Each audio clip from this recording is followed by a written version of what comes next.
you everyone for coming back to hang out in my weird little pocket of the internet. We are in just a few moments going to be joined by Claire Lehmann, the editor of Quillette. In fact, she is with us right now, waiting in the wings. We were just having a little chat a minute ago. So I'm going to keep this little warm-up introduction housekeeping period quite brief today.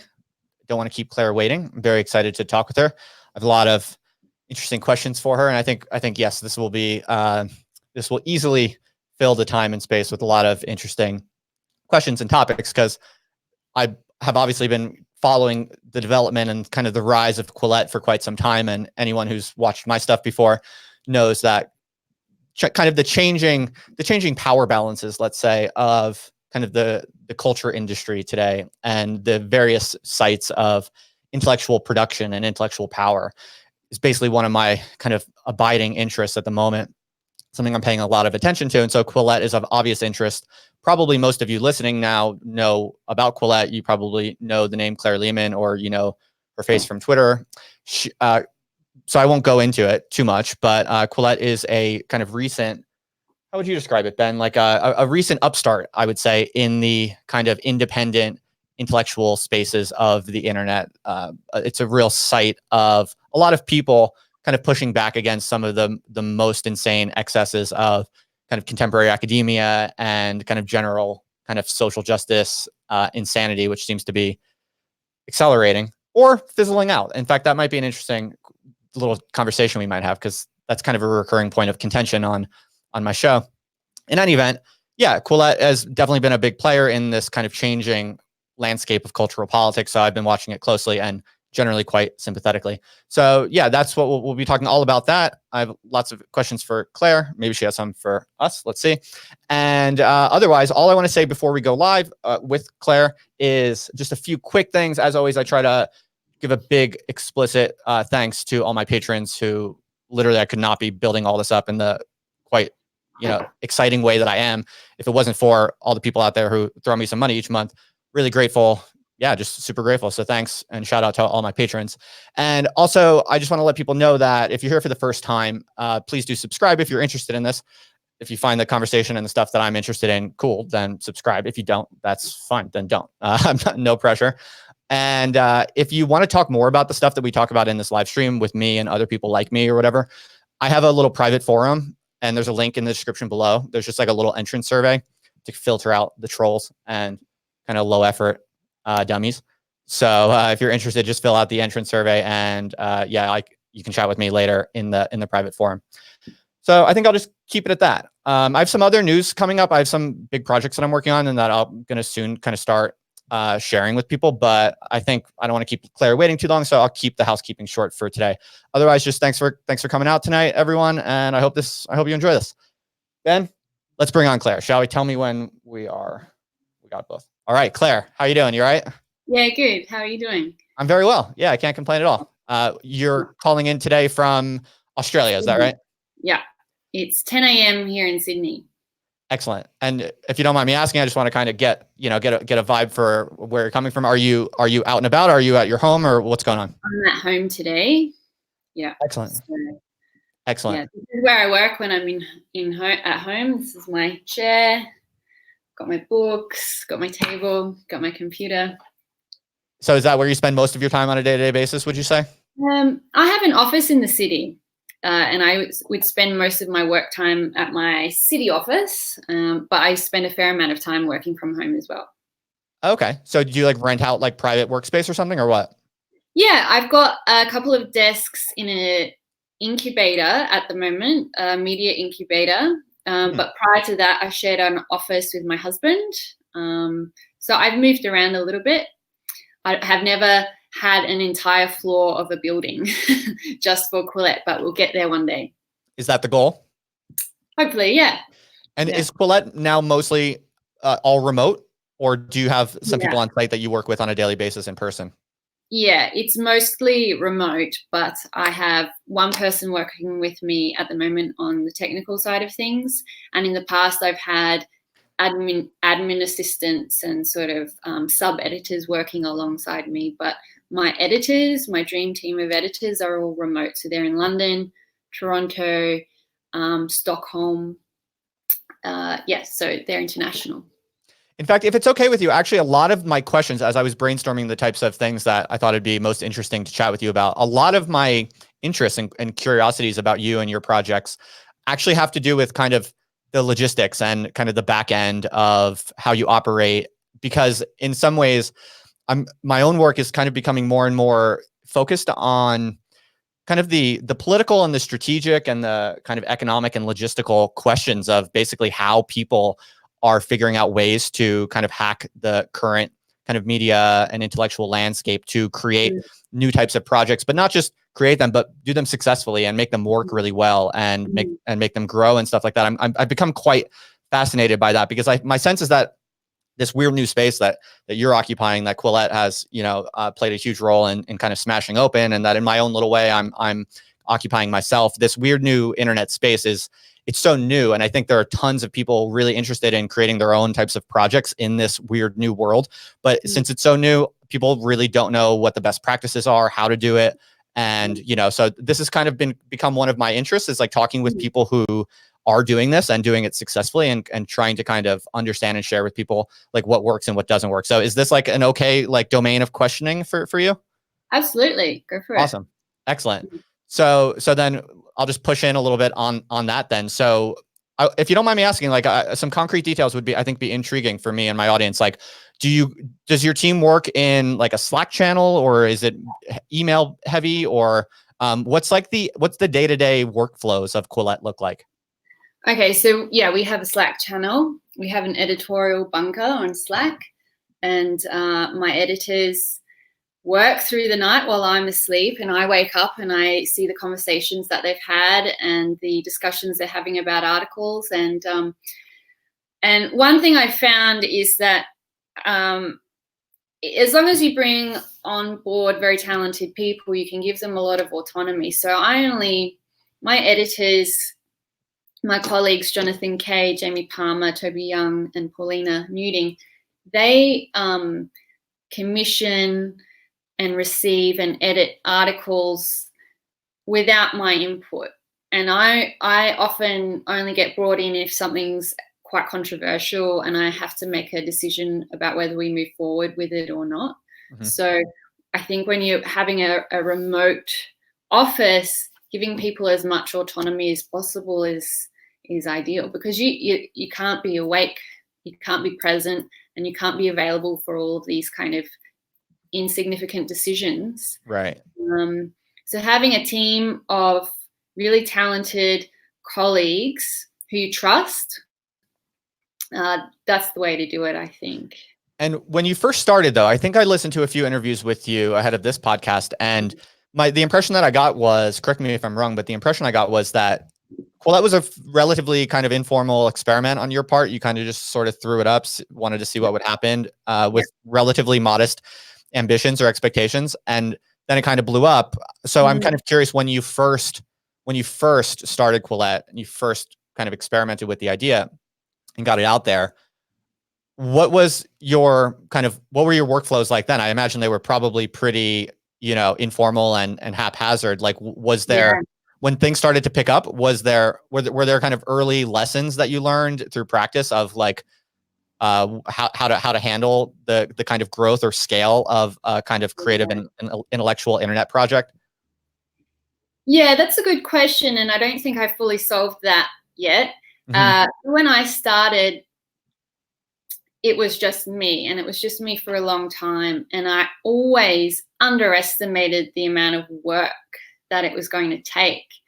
And I remember the first year having to sit down and proofread an article on Christmas Day. I had to take time out of Christmas Day, and the amount of work and the amount of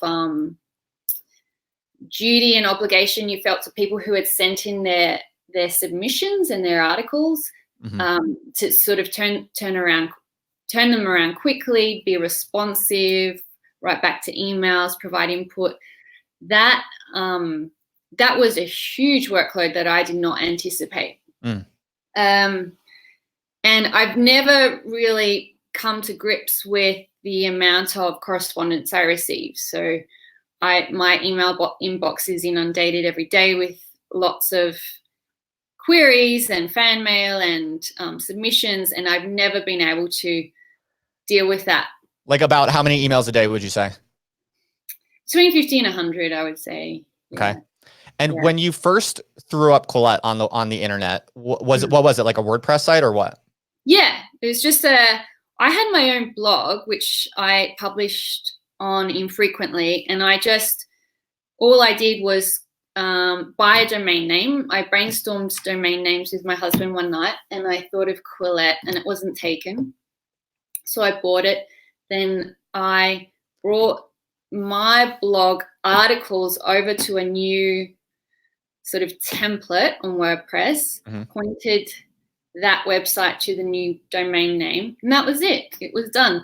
And the first couple of articles that I received sort of exploded onto the internet. So I asked Jamie Palmer, who's senior editor in London, I asked him to submit an article because I knew he was a fabulous writer. And his first article for us was retweeted by Richard Dawkins. Okay. So that was like the first article we ever published. And how long was that? How long was the time period between that and when you first started it? Like how long, what I'm trying to get at is how long did you go with relatively little traction until things like suddenly saw a major uptick? Oh, well, that was in the first few weeks. So that would have been in the first month or six weeks. But we had traction like getting retweeted by Richard Dawkins, and our first article from Brian Batwell was promoted by Steven Pinker. So we always had that level of traction. From the beginning. Yeah, but then it took another year or a year and a half to get properly known outside of our own circles, if that makes sense. Sure. So what do you think was the trigger for that? Do you have a memory or an impression? Yeah, so we were getting about 5,000 to 10,000 hits on the website a day from day one, from when we first started. 5,000 to 10,000 page views. I think we averaged 5,000. Okay. And then following the James Damore scandal with Google, and I, in response to that controversy, I commissioned a group of scientists, Jeffrey Miller, Lee Jussum, David Schmidt, and Deborah So, to write some comments on the validity of the memo. Oh yeah, shout out to Jeffrey Miller. I live with him right now, if you didn't know that. Yeah, so that was a big turning point for us because we responded to that controversy very quickly with experts who don't often get asked about their expertise by mainstream media. Right. Anyway, following that, we started averaging 20,000 hits a day, so our traffic doubled.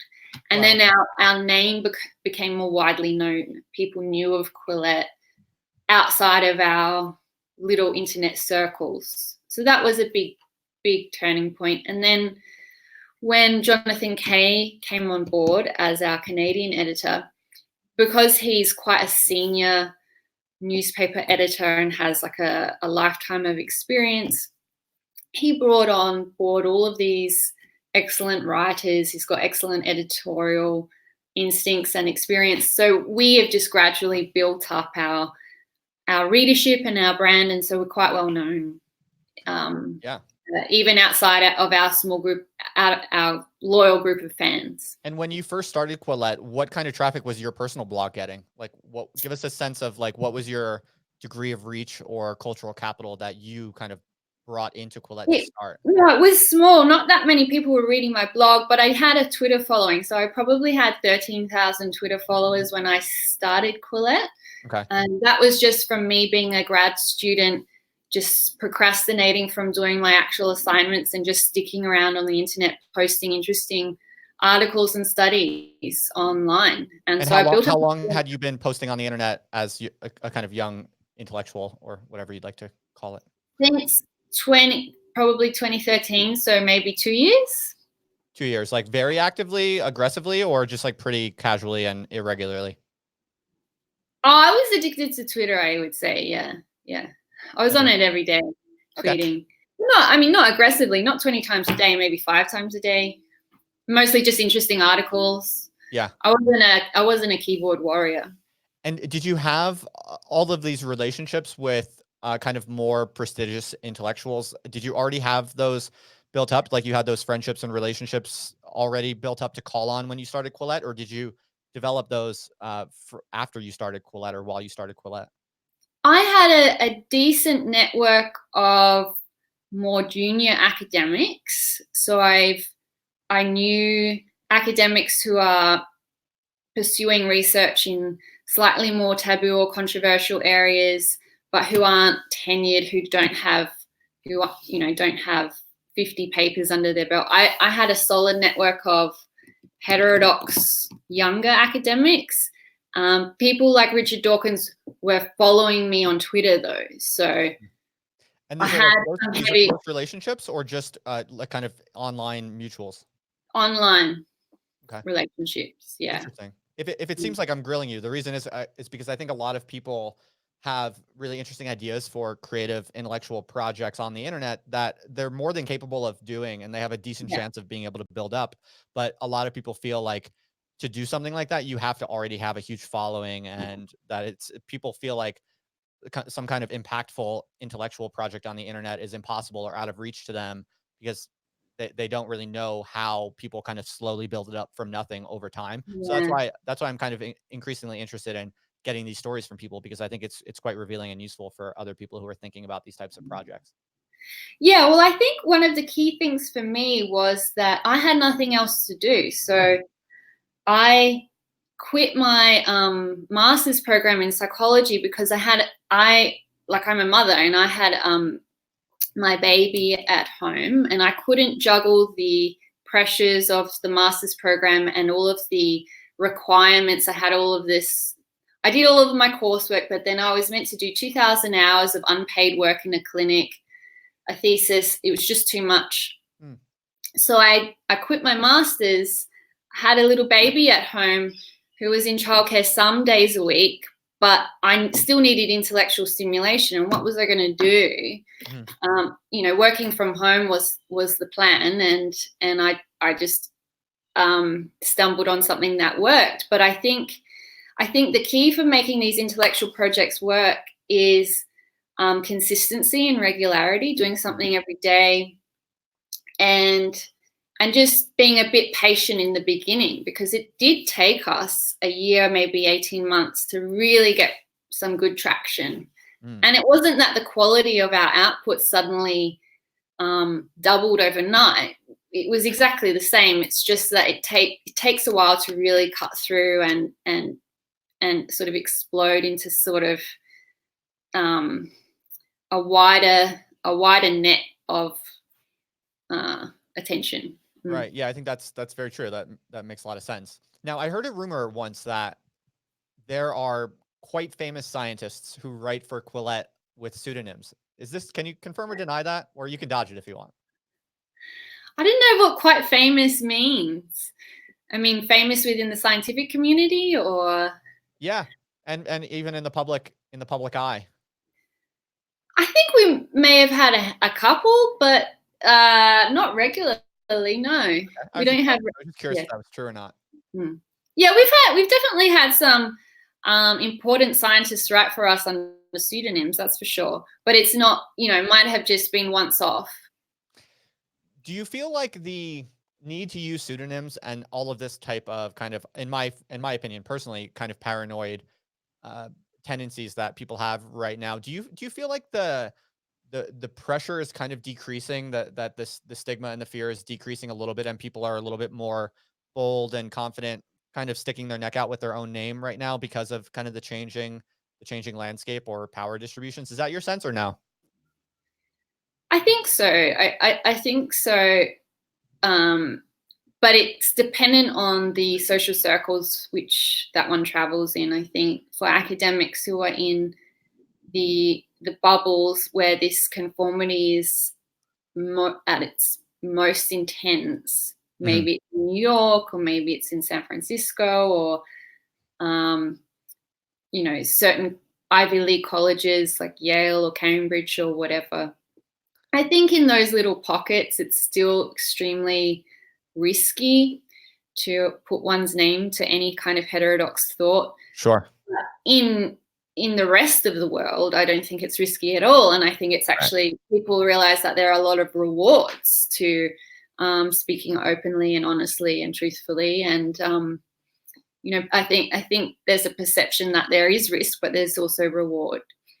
For sure. Yeah, right. Because I mean, when certain ideas become taboo, as the weight of that taboo increases, it's essentially artificially suppressing the supply. And we know from, basic economics, right? If supply is being artificially suppressed, then if you can find a way to supply it, you're going to command a mighty fine price for it. So I think, you're absolutely right. People are kind of realizing, oh yeah, like all of the huge domains of kind of intellectual exploration have been kind of artificially, discouraged for so long that if you actually start investing in tilling that terrain, not only is there a lot of really interesting low-hanging fruit intellectually, like, puzzles to be solved and quite interesting ideas to be discovered and developed, but also, in the economic and political scales also of kind of what has traction and what's kind of most interesting to people at the moment. So I think your diagnosis of that is definitely correct.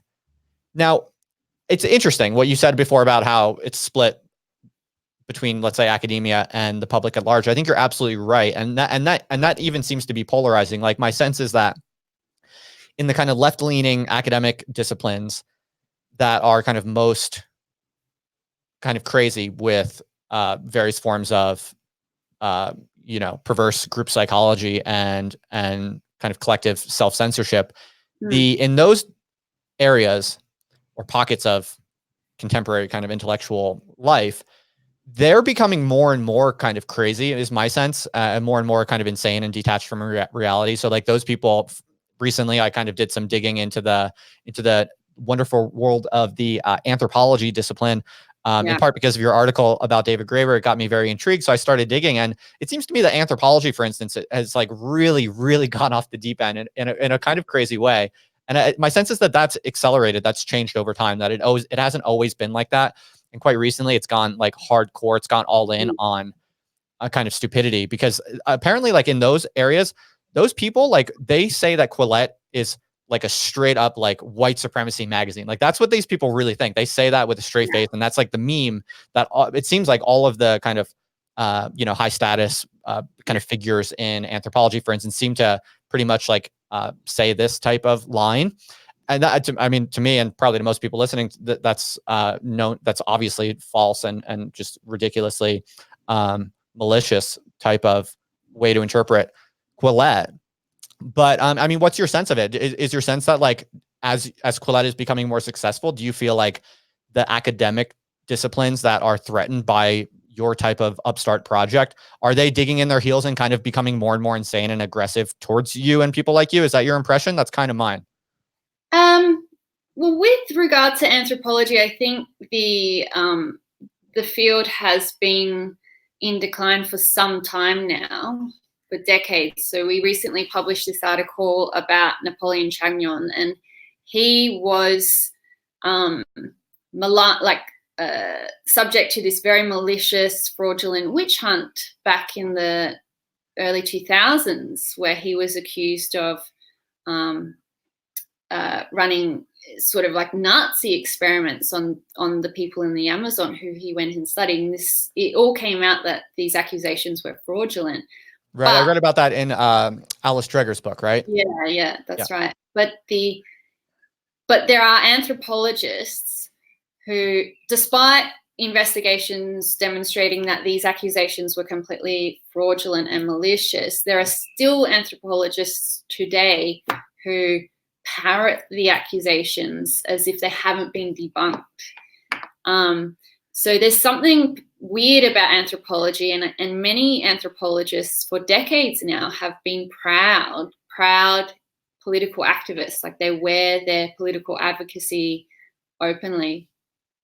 And I think if you look at the ratio of sort of Democrats to Republicans, or liberals to conservatives, or progressives to conservatives, I think anthropology has the most extreme ratio, where it's like 144 progressives for every one moderate or something like that. Like, it's Amazing. the most extreme.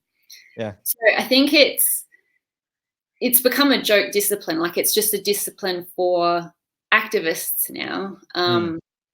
So it's not surprising to me that they don't like Quillette, because we have a philosophical, or I would call it an epistemological orientation, and that is towards, because my education, I had a education in psychology and I have a scientific background. I like to privilege evidence over politics or narratives. So we publish a lot of stuff that is philosophically opposed to this Marxist kind of worldview, where your job as a scholar is not to describe the world, it is to change it. We sort of reject that axiom. We think a real scholar, a real intellectual, first tries to understand the world. I mean, it's okay to change the world too, but the understanding has to be as accurate as possible. And it's really difficult to understand the world. It's really fucking complicated. So we need the best tools available. And the problem with activists and people who buy into sort of orthodox ideologies is that they don't use the best intellectual tools. They sort of bury the best intellectual tools, and then they go after people who are seeking truth because it conflicts with orthodoxy. So it's not surprising to me at all that anthropologists don't like what we do, but I don't necessarily see that as an existential threat. Right. Sure.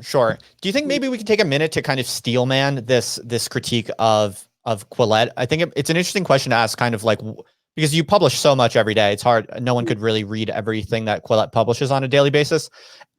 So the full expanse of what Quillette has actually published over the length of its history, is quite fuzzy to me. Could you tell us, like, what, for the people who call Quillette like a race science phrenology magazine, which, as I said, I don't believe for a second, what have you published that you think comes closest to warranting that type of critique? Could you just tell us? I'm curious.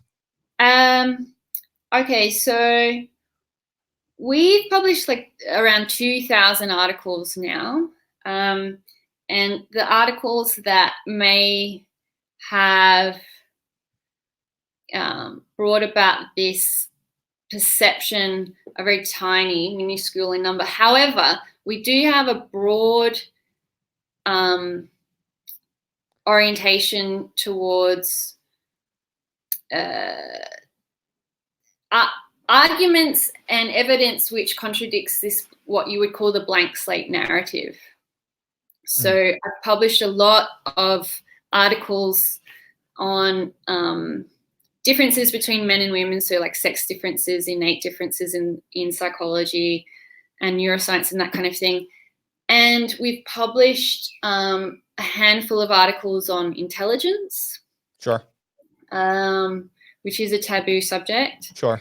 And then we've published a couple of articles. We've published one article which argued that race is a real biological thing. Okay. And it overlaps with people's ancestry fairly well. I mean, there's no discrete boundaries or categories, but it's right. not. I'm familiar with those arguments. I'm somewhat familiar with the literature. Yeah. It's not merely a social construct. So I think any consistent argument or position which pushes back against radical social constructionism is going to attract the moniker of racist, sexist, white nationalist, not from normal everyday people, but from these extreme leftist anthropology types. Yeah. Have you ever published something where your personal view of it was like, okay, this is well reasoned and it's well evidenced, and so I have to accept it, but that you personally didn't feel comfortable with, that you kind of felt like moral compunction or some kind of ethical compunction, but you couldn't in good faith decline it? Have you published things like that or no? Yeah, I've definitely published many arguments that I disagree with. Sure. I don't know if I've published anything that offends me morally. Maybe a slightly different question, which might be more generative, is you said that Quillette has a essentially epistemological kind of editorial line that tries to be just about kind of reason and evidence. But I wonder, I'm sure that you get pieces submitted that are on some kind of superficial level, they're logical and they're evidence based, but I suspect you have to get some things from people who are like cranks, right? Who probably kind of visibly, palpably have kind of sketchy intentions, or perhaps, you kind of look into them a little bit and you're like, oh, this feels icky. Like I'm sure you and your editors have had at least a couple of this type of thing. Does Quillette have any type of moral or ethical line where like something will possibly be evidenced and reasonable and rational on the surface, but all of the editors just kind of look at each other and you're kind of like, we just don't want to go here right now. Does that happen? Definitely. Yeah, definitely. And no, that's a good question, because we all identify as humanists and liberals. So we're all on board with the idea that everyone should have equal rights, political rights should be equal before the law. And aside from evidence and reason being very much our guiding principles, we believe in due process, freedom of speech, equal opportunity. So we're all liberals. We're political moderates, but we're liberal in our moral orientation, and humanist as well. So we really dislike anything that disparages groups of people, and we actually try to avoid malicious takedowns of individuals. I mean, sometimes when bad behavior has occurred, it requires a journalist to expose it, but we don't see, I mean, as you would know, journalists have undertaken a bullying role more and more in recent years, where individual citizens who have maybe said something wrong or done something offensive have been sought out by journalists and bullied and had their lives sort of wrecked. And we're opposed to that on moral grounds. That sort of that kind of personal bullying that journalists and media outlets do. We try and protect people from that. Yeah, that makes sense. I pretty much inferred as much because, for all the flack you guys get for being like a race science magazine or whatever, as someone who's kind of very active in weird pockets of the internet, I know quite well that you must be rejecting a lot of stuff that is, really quite that you do think is harmful on some level, that you wouldn't feel comfortable publishing. In other words, you probably you have to have some type of kind of moral or ethical boundaries that you probably do have to enforce for yourselves quite stringently. And so, yeah, I think like if people could see the full range of stuff that you probably get in your inbox, I think people would probably give you more credit for having like a kind of ethical, ethical decency. Yeah. I want to go back a little bit more to some of the logistical questions. And if you find any of these topics particularly kind of boring, or you don't feel like talking about them, feel free to, chime in. I'm happy to, we could go in many different directions. And by the way, if I'm looking down, just because I'm looking at some notes that I made about what I thought we might talk about, I'm curious, like, since Quillette, the way that it kind of came up and the kind of context in which it rose to some prominence in a sort of unexpected way, as you described it, were there particular decisions you made about managing it and kind of setting up the operation that in retrospect, you're like, oh, that was a stupid move. If I knew where this was going, if I knew where this was headed, I would have done this way differently. Is there like one thing that stands out as especially kind of valuable lesson that other people who do things like this in the future might think about? I think, and this is something that is repeated by people who have early stage companies, it all comes back to the people that you hire, the early people, the first people, because you can't having in a project like Quillette, having people who you trust, having people who are smart, who have good judgment, who have good instincts, that's invaluable. And also having people who are on board with the mission of the project and who understand it very instinctively, and you don't need to sit down with them and tell them this is what it's about. They just get it. That's invaluable. And so for me, the best decisions I've made are in selecting the people who have come on board the team. In terms of other logistics, I mean, yes, I've made mistakes, but none of them have been caused any kind of existential crisis. But yeah, I would just tell people to be very selective and careful about who you bring on board, and make sure the people who you bring on board are missionaries. So they get the mission and they want to work for you because it's the kind of work that they enjoy doing, and they would do it for free. Cool. Yeah. Free labor. I support that. Like Ben. Thanks, Ben. Thanks, Ben. No, I throw him some money. I try to. Whenever we get super chats, I give him half, which unfortunately is highly variable, but it's slightly better than an unpaid intern. Thanks, Ben. You're the man. So do you mind if I ask a little bit about some questions related to kind of the business model? Because I think you're not too close about this. I think I saw you've tweeted here and there. I saw in your battles with Taleb, you tweeted some funny kind of screenshots of your income growth and stuff like that. So it seems like you're not too guarded about that. You don't have to divulge any more details than you want, but I would love to hear a little bit more about, like, is most of your revenue from Patreon, or could you break it down in terms of percentages, like where Quillette revenue is coming from? Okay, so we have 3 main revenue streams. One is Patreon. One is just direct reader donations through the website, which we collect via payments processor. And the third is advertising. For a long time, our number one revenue stream was Patreon, but since Sam Harris, Jordan Peterson, Dave Rubin all left the platform at the start of the year, our Patreon has been in decline. So our revenue from Patreon decreased something like 30% overnight when those guys left. Yeah, me too. Most people did, yeah. Yes, as many of our patrons were patrons of theirs, and they just shut down their accounts sort of in protest, I suppose. So it's taken quite a while for us to get our direct reader donations up to the level where Patreon used to be. And so it's about 40% of our revenue would come directly through the website, 40% from Patreon, and then the rest, 20%, would come from advertising.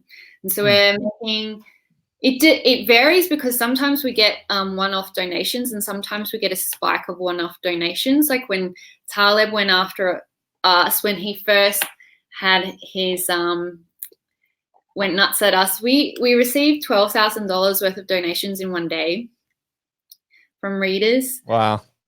So those sorts of events happen and our revenue increases, but we get between $30,000 and $40,000 US a month, and in a very good month that will go up to 50.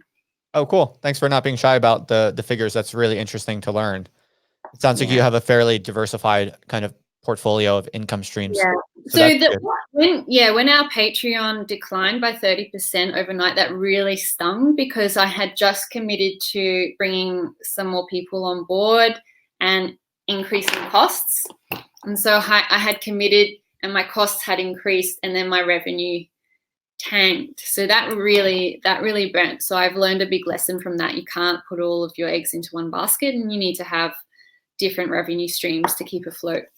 For sure. Yeah. When you kind of survey the scene, Claire, of the contemporary landscape of intellectual projects on the internet, especially kind of creative upstart projects such as Quillette, and kind of just like, this whole landscape, are there particular domains or pathways that you think are really promising and likely to kind of increase or grow, like types of projects or business models or particular areas of experimentation or activity that you feel like, people should pay more attention to that, or maybe experiment more in that because you feel like it might be ready to kind of take off or grow in some sort of interesting way soon? Yeah, I think dissenting or heterodox academics in the humanities are probably the next big thing. So we've had psychologists like Jordan Peterson, and Steven Pinker is obviously very famous, and Jonathan Haidt. So there are quite a number of public intellectuals who have psychology as their training and background. And I think the general public is quite aware of psychology in general. As you know, there are so many books available. Even evolutionary psychology is fairly mainstream to, if you're really interested in it. However, when it comes to the humanities, the output is so uniform and it's so homogenous. I think anybody with any kind of original thought can really potentially cut through, and I think there's probably a lot of hunger out there for interesting, novel ideas from the humanities, whether it's sociology, anthropology, or even just criticism, like film criticism. Yeah, I mean, right.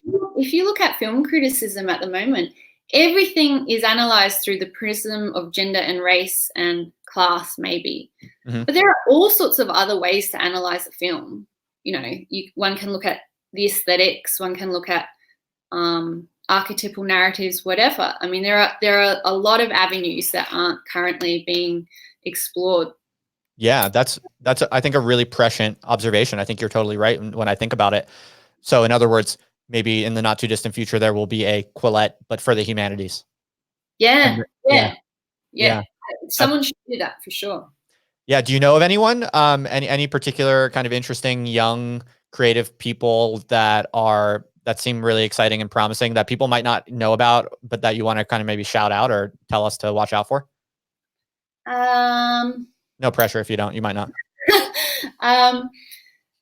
There would be people that I'd publish on Quillette. So and people like yourself. Thank you.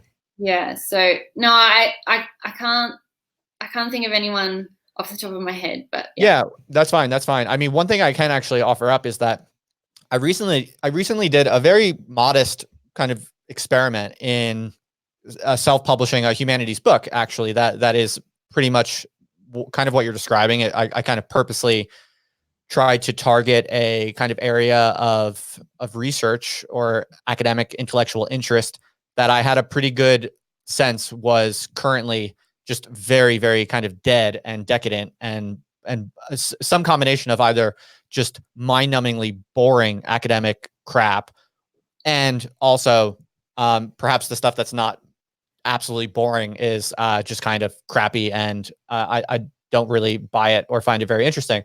And so I did a very short experiment. I self-published a short book in a kind of weird philosophy niche. It's about the French philosopher Gilles Deleuze. And I wrote it in like a very, very kind of informal, weird, kind of personal style. Like I just decided let's just see what happens if I spend 1 month writing a short book, and I'll just put it up for sale. I'll see what kind of numbers it gets. I'll see, how many people read it, how much money it's able to earn, just as a kind of opening salvo. And pretty much the space that you described, now that I think about it, I honestly didn't even make that connection when you first said it, that I'm essentially dabbling in exactly the niche that you're describing as possibly wide open. And I was very pleasantly surprised by the results so far. I published it and released it only a couple weeks ago. And I mean, I well exceeded my modest goals or expectations. And so for people listening, if you're excited by Claire's suggestion of kind of Quillette type space or Quillette type of project in the humanities, I have just a little bit of modest personal evidence that, there's some data to support that. So, yeah. One thing I think would be cool is if a couple of anthropologists, so grad students, people trained in anthropology, turn anthropology on itself. So like imagine being an anthropologist and then going into these academic meetings, department meetings, yeah, and just taking notes about the behavior and the norms and how people how this weird ideology is taking hold. I mean, imagine having an anthropologist there when the Brett Weinstein thing happened at Evergreen State. Like, that's the kind of scholarship I want to see. Yeah. Not that it would get published or approved by ethics boards within the university, but you can still use the training and the skills that you're meant to learn at university and then turn it on some of the most important and bizarre communities and cultures that we have today, which is academia and these little pockets of insanity that none of us really understand.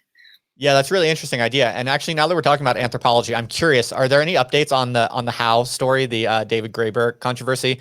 I feel like we probably shouldn't get too deep into it because it's so weird and kind of arcane. But for people who don't know what we're talking about, Claire wrote an article recently about David Graeber and a kind of controversy that he was embroiled in. And I found it quite interesting personally. And I actually happened to be a few steps removed from some of the people involved in it. And they kind of came to me. And so I had the digital editor of this controversial anthropology journal on the live stream a couple weeks ago. And I tried to kind of get to the bottom of it with him. I invited David Graeber on. He has not accepted the offer quite yet. Maybe he'll come around. Who knows? So without getting too much into it, pretty much like Claire makes the case that David Graeber was engaged in a, let's just say, dubious type of kind of political campaign against a kind of less privileged, more precarious, younger journal editor in the field of anthropology. And in your article, Claire, David Graeber doesn't come off so well. And I found it interesting because I kind of come from the left and I come up in the left and I'm still, I'm still pretty much a leftist as far as I'm concerned. And nobody believes me when I say that, so I don't even bother saying it anymore. But yeah, so I actually quite like David Graeber. I always have. I always admired him because I came up, especially in Occupy. I really got radicalized in Occupy. So David Graeber had a lot of respect in my mind and always has. And it frankly kind of still does because I still don't fully understand. Like, I don't have a very strong mental model of really what game he's playing or who he is, like what type of, what really he's engaged in. In any event, this is why I got interested in. So I was just curious. I think some stuff transpired later. There was maybe some other information that was revealed. You may or may not have anything interesting to say, but I was just kind of curious. Are there any kind of updates, or did you change your mind on anything, or is your picture of it still what it was in that article you wrote?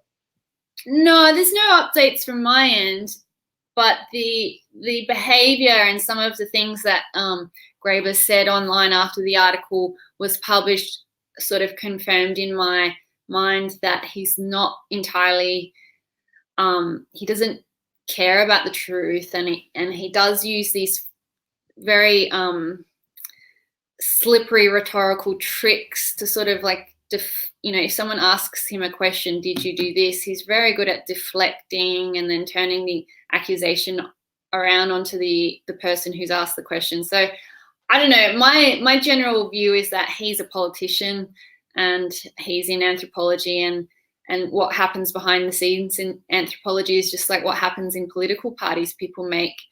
It's all about power moves and who you're allied with and who you're not allied with. And it's just politics, really. Yeah, fair enough. I kind of floated a theory when I was talking with Enrique that sometimes I wonder how much of it is just that he's kind of getting older and maybe doesn't realize that. I think the kinds of cultures that are brewing in contemporary grad schools, I think, are a little bit more perverse, let's say, than a lot of people realize. Because I think the younger people coming up into academia who are trying to get into academia, well, first of all, you kind of have to kind of question what types of people are like really passionate about getting into academia right now. That's one thing. But the second thing is it's so competitive, and academia is one of the last remaining domains in which you can get like a really decent salary and high social status in a way that's like quite insulated from market pressures once you get in anyway. And so I kind of have this mental model where I think that the cunning and the kind of dubious character traits that are getting selected for in up and coming grad students are perhaps becoming a little bit more insane than people realize, especially if you entered your academic perch, several generations ago. I think there might be a tendency to kind of underestimate how cunning and strange and perverse some of the incentives might be for young people who are trying to break into academia.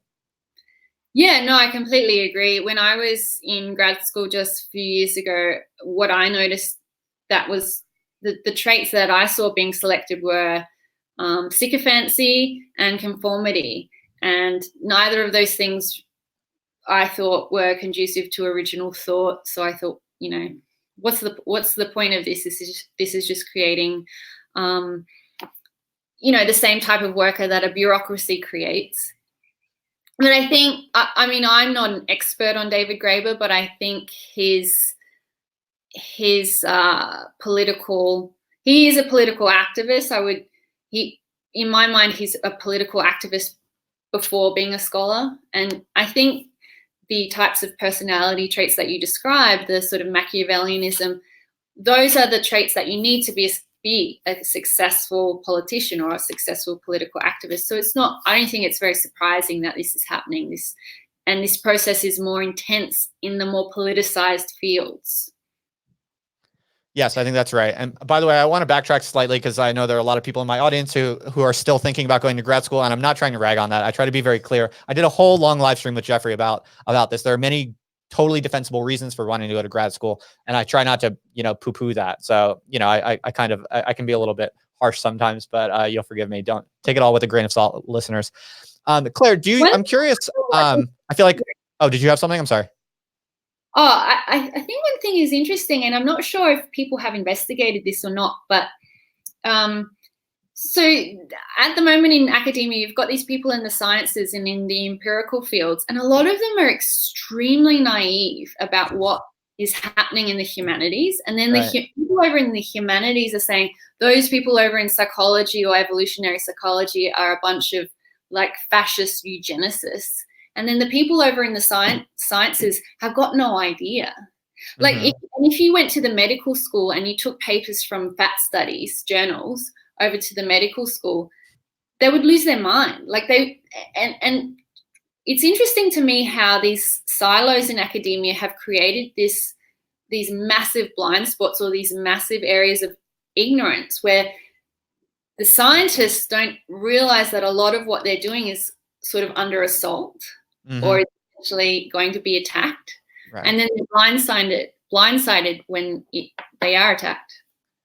Right. I think that's a really good point. And my model of that is that, and listeners, again, forgive me for if I seem a bit too cynical, you'll forgive me. I am a kind of recovering retired academic. So for at least a few years, you have to kind of allow me a somewhat kind of aggressive critique of what's really going on under the hood.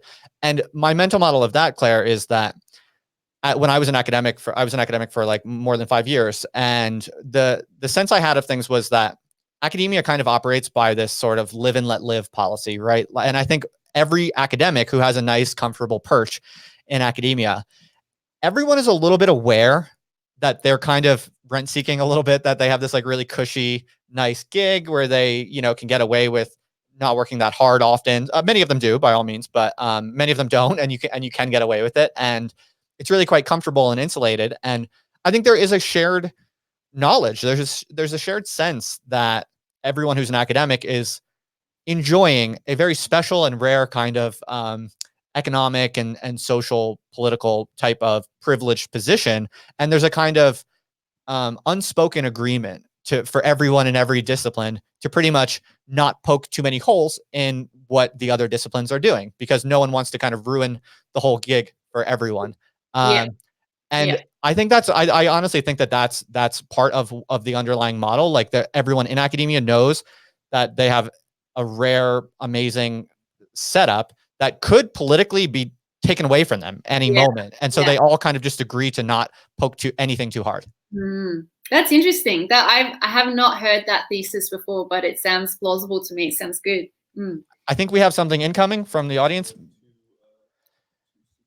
All right, Claire. So this happens every now and then. Someone will throw us some money to answer some particular questions that they are especially interested to put on the agenda. So we are going to accept a couple at the moment. Ben, do you want to read them out? Dinky Donuts, yeah. Oh. Can people hear this? Can people hear this? Maybe it's go ahead. Okay. I mean, asking you to ask Claire about Me Too and how Quillette has addressed it. That's the first question. Okay. What was the person's name? Dinky Donuts, yeah. All one word. All right. Thank you for that question. Claire, did you hear that? Yeah, I did.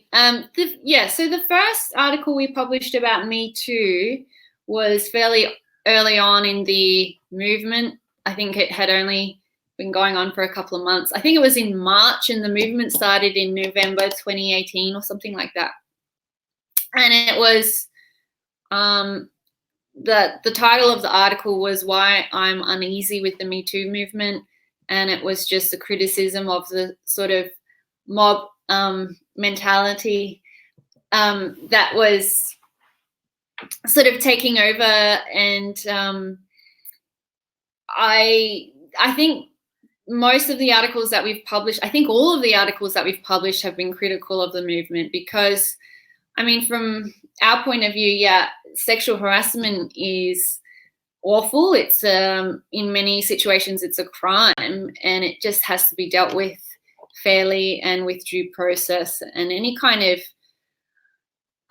activist movement lends itself to frenzy, mob hysteria, people becoming treated unfairly, having their lives destroyed by accusations that aren't substantiated. And we've seen that, and we've published several articles about people who have been accused of things without evidence, and the consequences for them are terrible.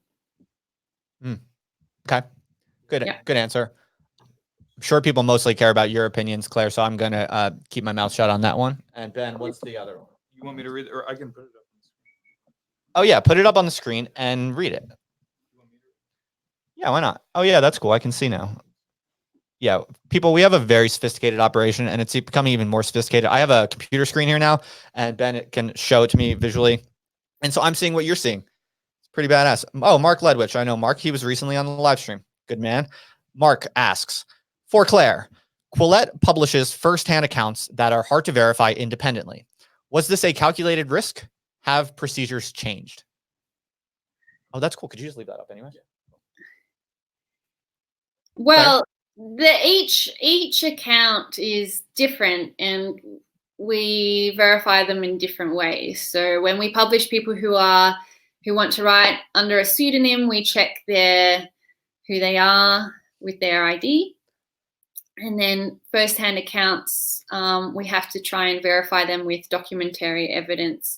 We did have an article that we were meant to publish this week that was a first-hand account of a dispute that happened within a university, and we've declined to publish it because the first-hand account didn't match up with the other person's version of events. So yeah, we do have to verify, but it's on a case-by-case basis that occurs.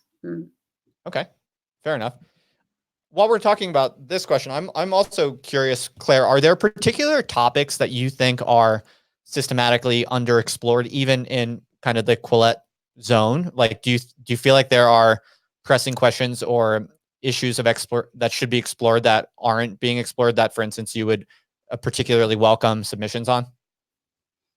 That's a good question. I think at the moment there's a great deal of investigative journalism that isn't being done because it's not being funded, and there's probably thousands of stories about injustice and exploitation and abuse that aren't being investigated or published, but it just requires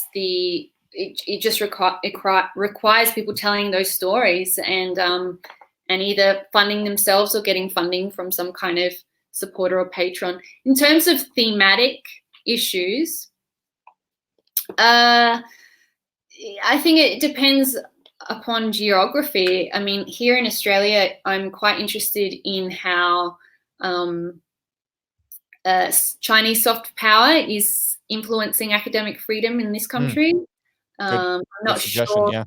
Yeah, I'm not sure what's happening in the United States regarding that issue, but I'm sure there are lots of issues that are underexplored that vary according to geographic region.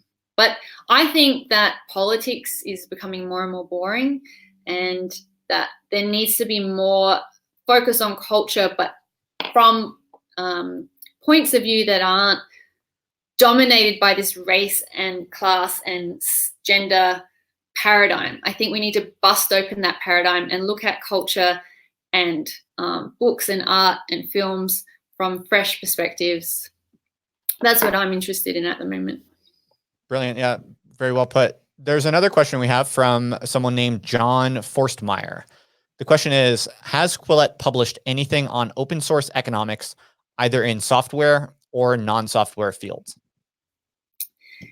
Yeah, I can't remember the title of the article off the top of my head, or who the author was, but we did publish something on someone getting booted out of an open source software forum, I think, for sharing a Quillette article.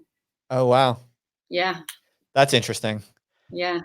You know, the question makes me think back to the Demore episode, which you cited as a particular turning point in the rise of Quillette, because it also, for me, was a kind of turning point in my mental model of kind of the sociology of beliefs in academia. I remember it was a major updating moment where I realized, simply because sex differences became a hot topic to talk about at, like, you know, social parties or whatever, I did not realize until that episode how many of my friends with PhDs actually, like, really were firmly convinced of the absolute certainty that there are no real sex differences in psychology.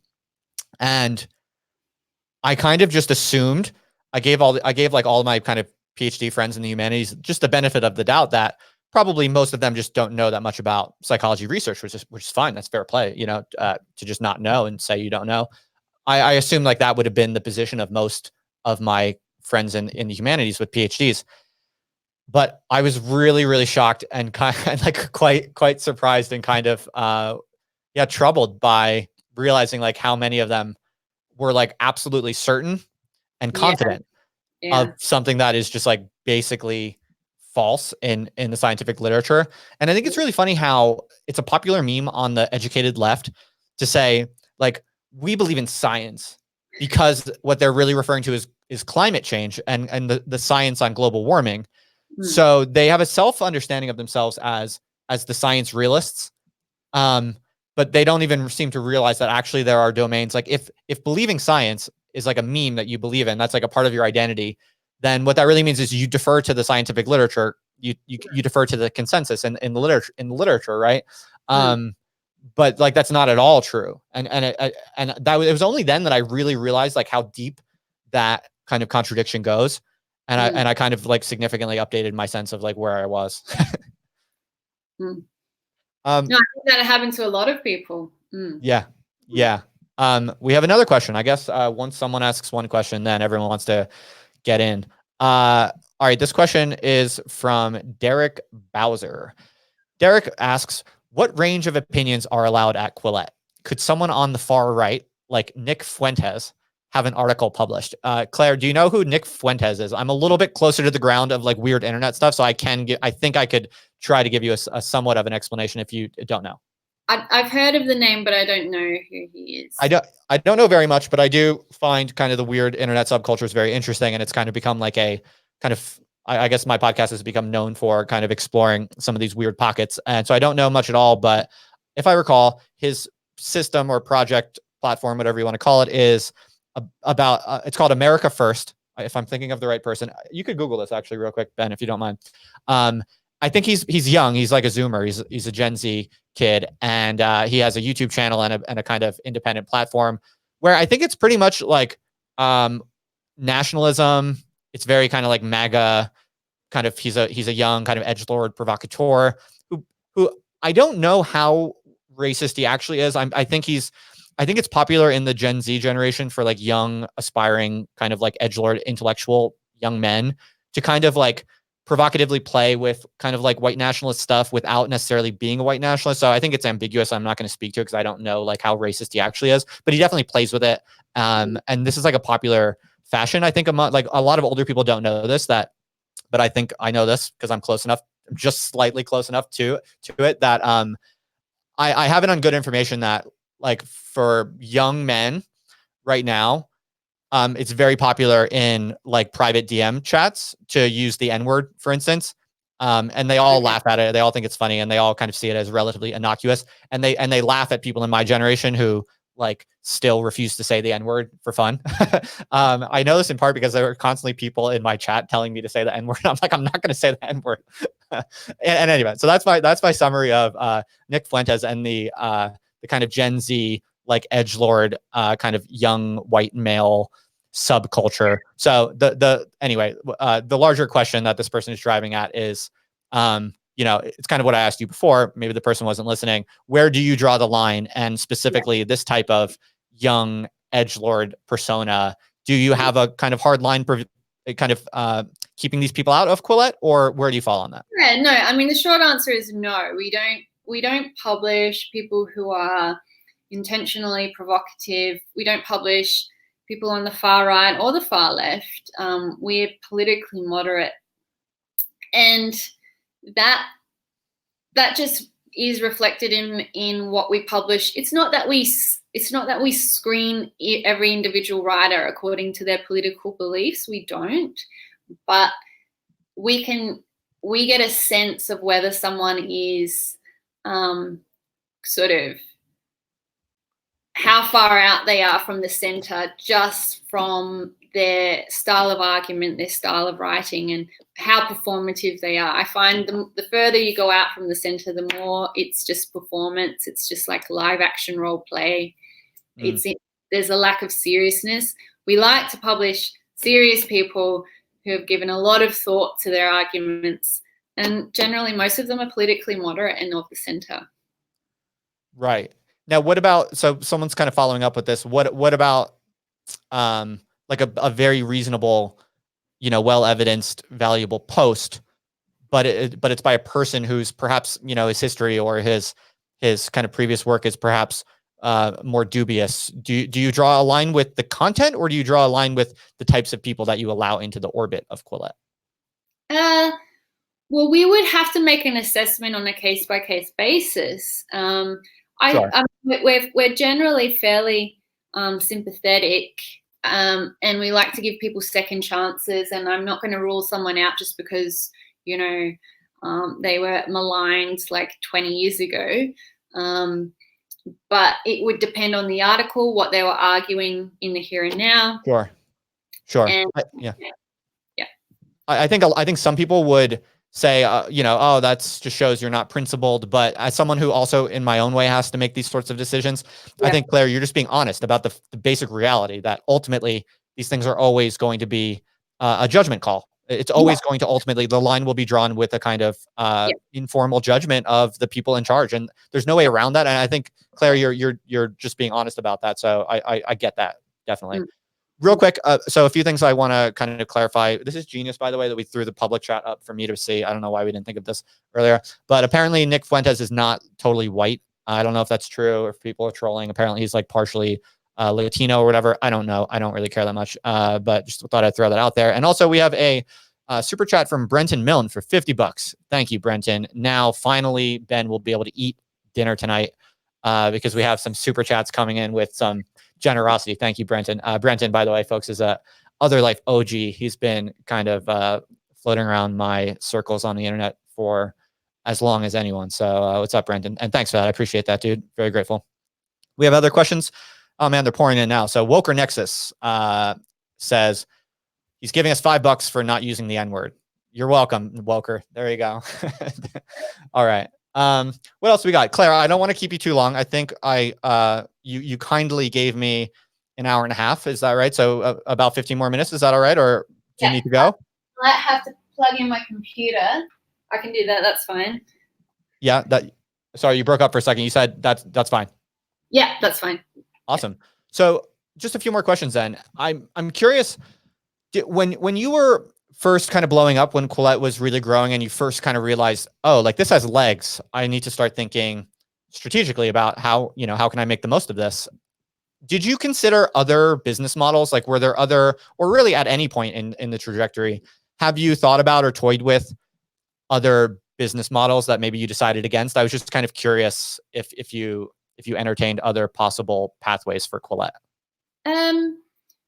Well, it was I was doing it for an entire year, probably, no, it was almost 2 years that I had been doing Quillette entirely self-funded. And when I say self-funded, I mean, I only put 10 grand of my own money into it. And it was that long. And then I put up a Patreon page, and we already established a very loyal base of readers and supporters before I even put up a Patreon page. So I think getting the fans first and getting the readers first before asking them for money is probably a good tactic. For sure. I've never considered another business model because I don't think there are other business models at the moment. I think crowdfunding is the best business model there is at the moment for content and creation. Advertising is a supplement, but it can't be the primary revenue stream, because then you just have to chase clicks and the quality just declines rapidly. It's perverse that way. So I think crowdfunding and finding your niche of readers, supporters, or viewers, whoever that niche is, and developing a relationship with them, that's the most important.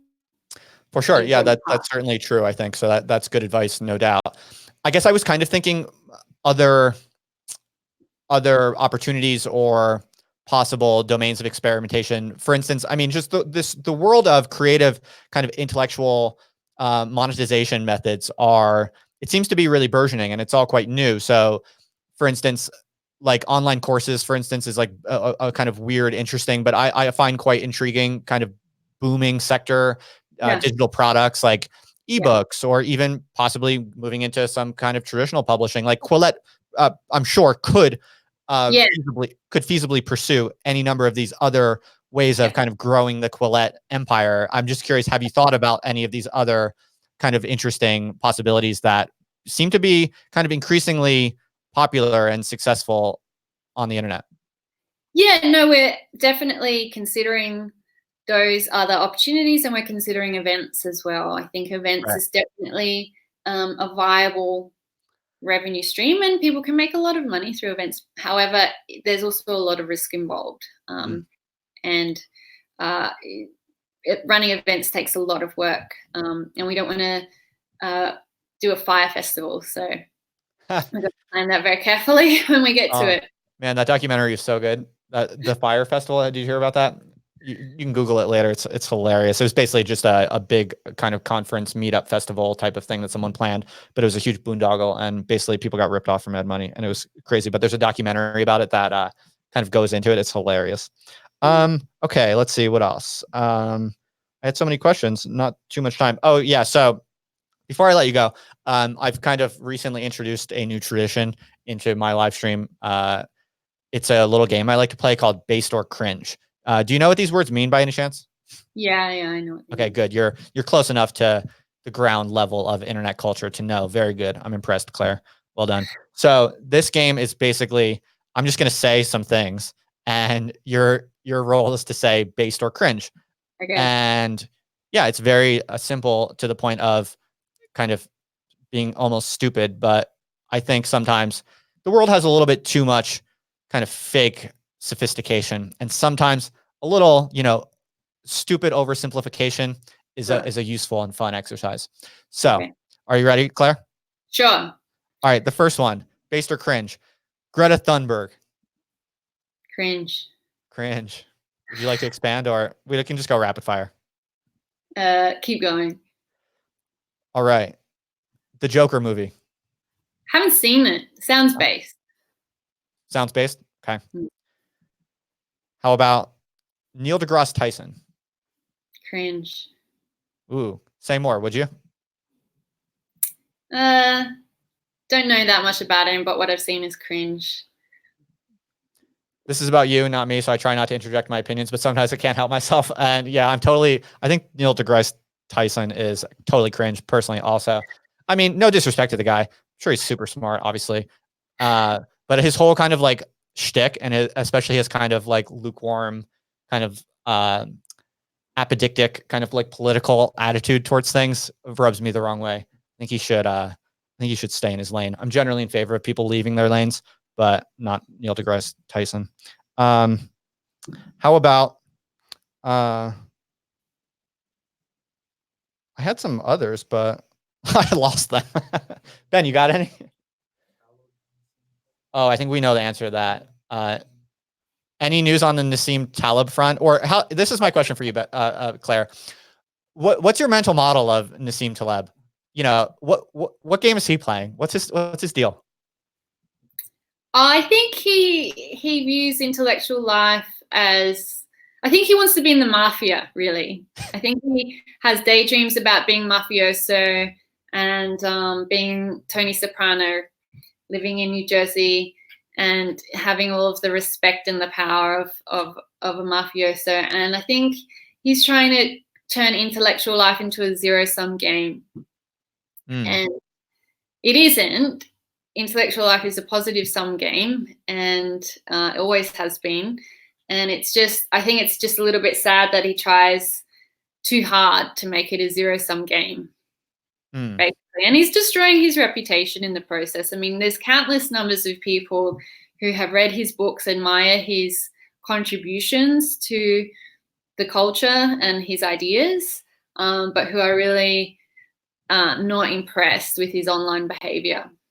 Yeah, fair enough. See, I'll disagree with you on this one. I would go based on Taleb. I think Taleb is very based, and frankly, I love the feud you have with him. I think it's epic internet content. I hope it continues indefinitely. I think you both should carry it on, you know, until the day that both of you die. I think it's amazing.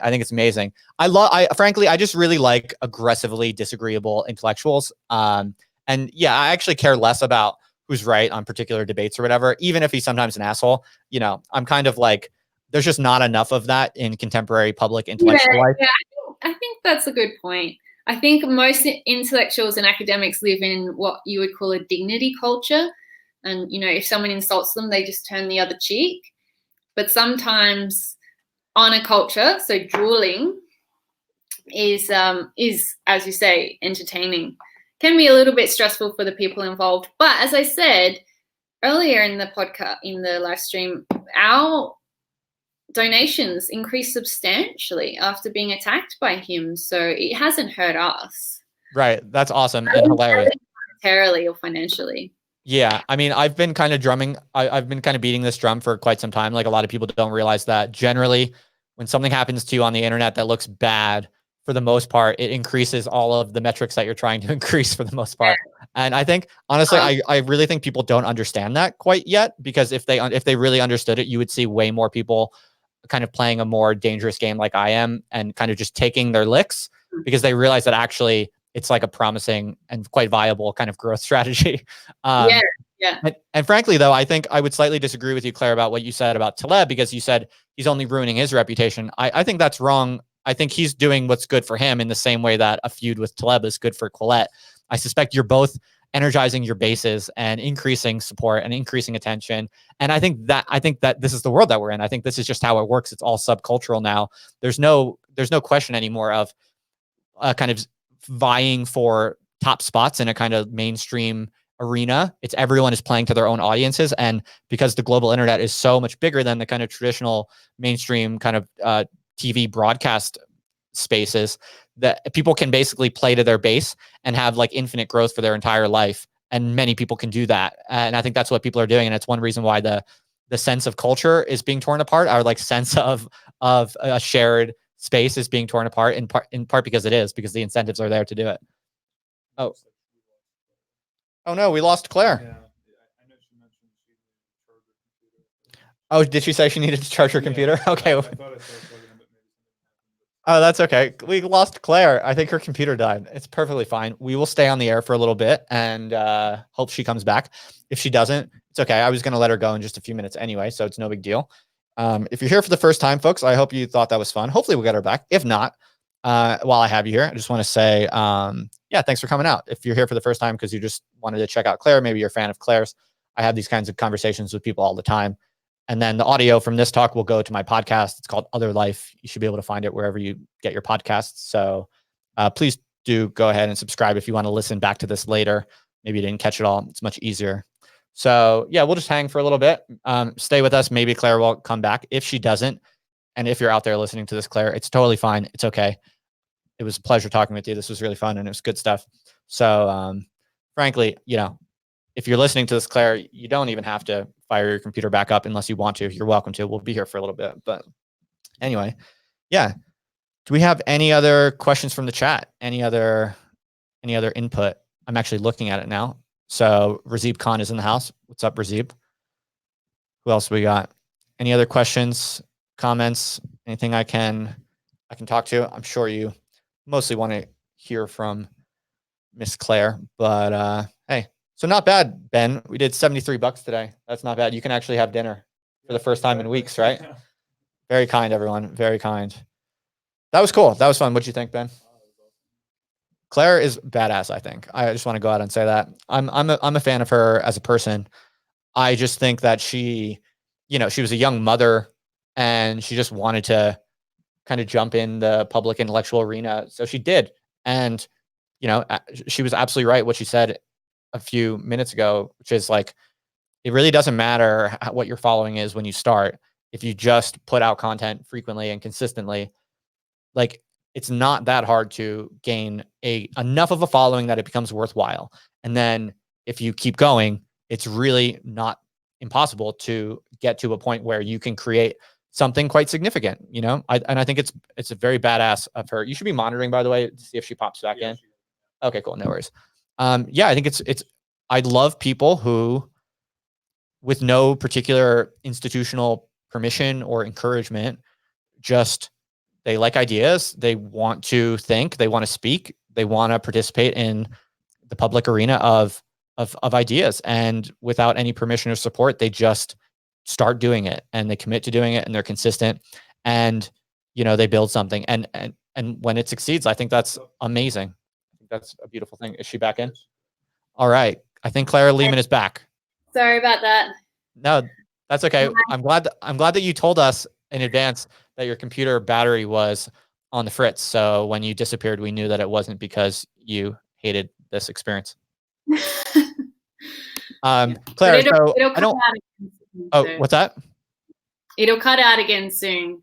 But okay, no worries. I'm going to let you go. Anyway. I'm glad you came back. I just wanted to tell you pretty much what I was saying while you were gone for a minute, which is I'm very grateful to have talked with you. I think you're really cool. I think you're really badass. And I just want to tell you that. I was just saying when you cut up, I was telling the audience that, you were like a young mother and you, in your own words, just had nothing better to do. And you like ideas and you wanted to participate in kind of the public intellectual arena. So you just, you said what you thought, you put stuff out there consistently for a certain period of time. And then you felt the confidence to like create something new that no institution or, more prestigious person told you to make, or no one gave you permission. No one gave you encouragement. You just created something because you wanted to. And I think that's badass. And I think you're very cool. And I'm glad that Quillette is having the success that it's having. And I just wanted to tell you that I think you're a badass. Oh. Thanks, Justin. No, and I've been watching your movements as well. And I think it's really cool that, you've stepped outside of the institution and you're carrying on with intellectual life independently. And I think that's the way of the future. And I think, with the internet, why would you limit yourself to just teaching in front of in a class? I mean, you can teach to thousands of people all over the world, people who probably need it more than the people in your class, Yeah, absolutely. The quick answer to your question, I think, is that people don't know how to do otherwise. It just hasn't really been figured out quite yet. And that's why I was asking you all those questions about kind of the anatomy of your project and how it works. And I think this is going to become more of a focus of some of my content that I'm putting out, is like really trying to understand how to create viable systems of kind of creative, radical, intellectual life outside of institutions. Because I think the honest answer is people just don't know how to do it yet because it's so new. And so I think as you figure these things out, Claire, as people like me figure this stuff out, I think like I'm really hopeful about a kind of upcoming renaissance of a kind of proliferation of creative intellectual life on the internet. That's at least like what I'm really invested in. And I think in an obvious way, you're obviously a part of that and you're doing great work for that. So thanks again for coming on, Claire. I really appreciate it. Thanks for having me, Justin. Cheers. All right. We'll let you go now. Take care. No worries. Thanks. Bye. Bye. All right. You can leave it running for a little bit. I have a little energy. We can keep talking a little bit. Claire, if you're listening to this, you're off the air, so you are free to shut things down. And who else do we have in the house? Any thoughts, comments on that? Any questions or topics you think I should riff on a little bit? I would love to hear if people have any impressions on that discussion we just had. Usually at the end of these, I'm like very tired because it's hard to talk for long periods of time. But this one, I feel inspired. I feel kind of like energized. It's nice talking with people who I think I really enjoy the line of questioning where I'm like trying to understand how people's projects works and how people's projects work. And that line of insight and analysis makes me kind of inspired and stimulated in a way that just like talking about ideas doesn't. Talking about ideas is fun, but when you're just talking about abstract stuff over and over, it just fries your brain a little bit. Whereas talking about logistical issues and strategic questions about how to build things and what works right now and what are promising pathways for growth in this kind of weird new intellectual world. That stuff I find it kind of revs me up, you know. But that's just my 2 cents. What else do we got? Razib Khan.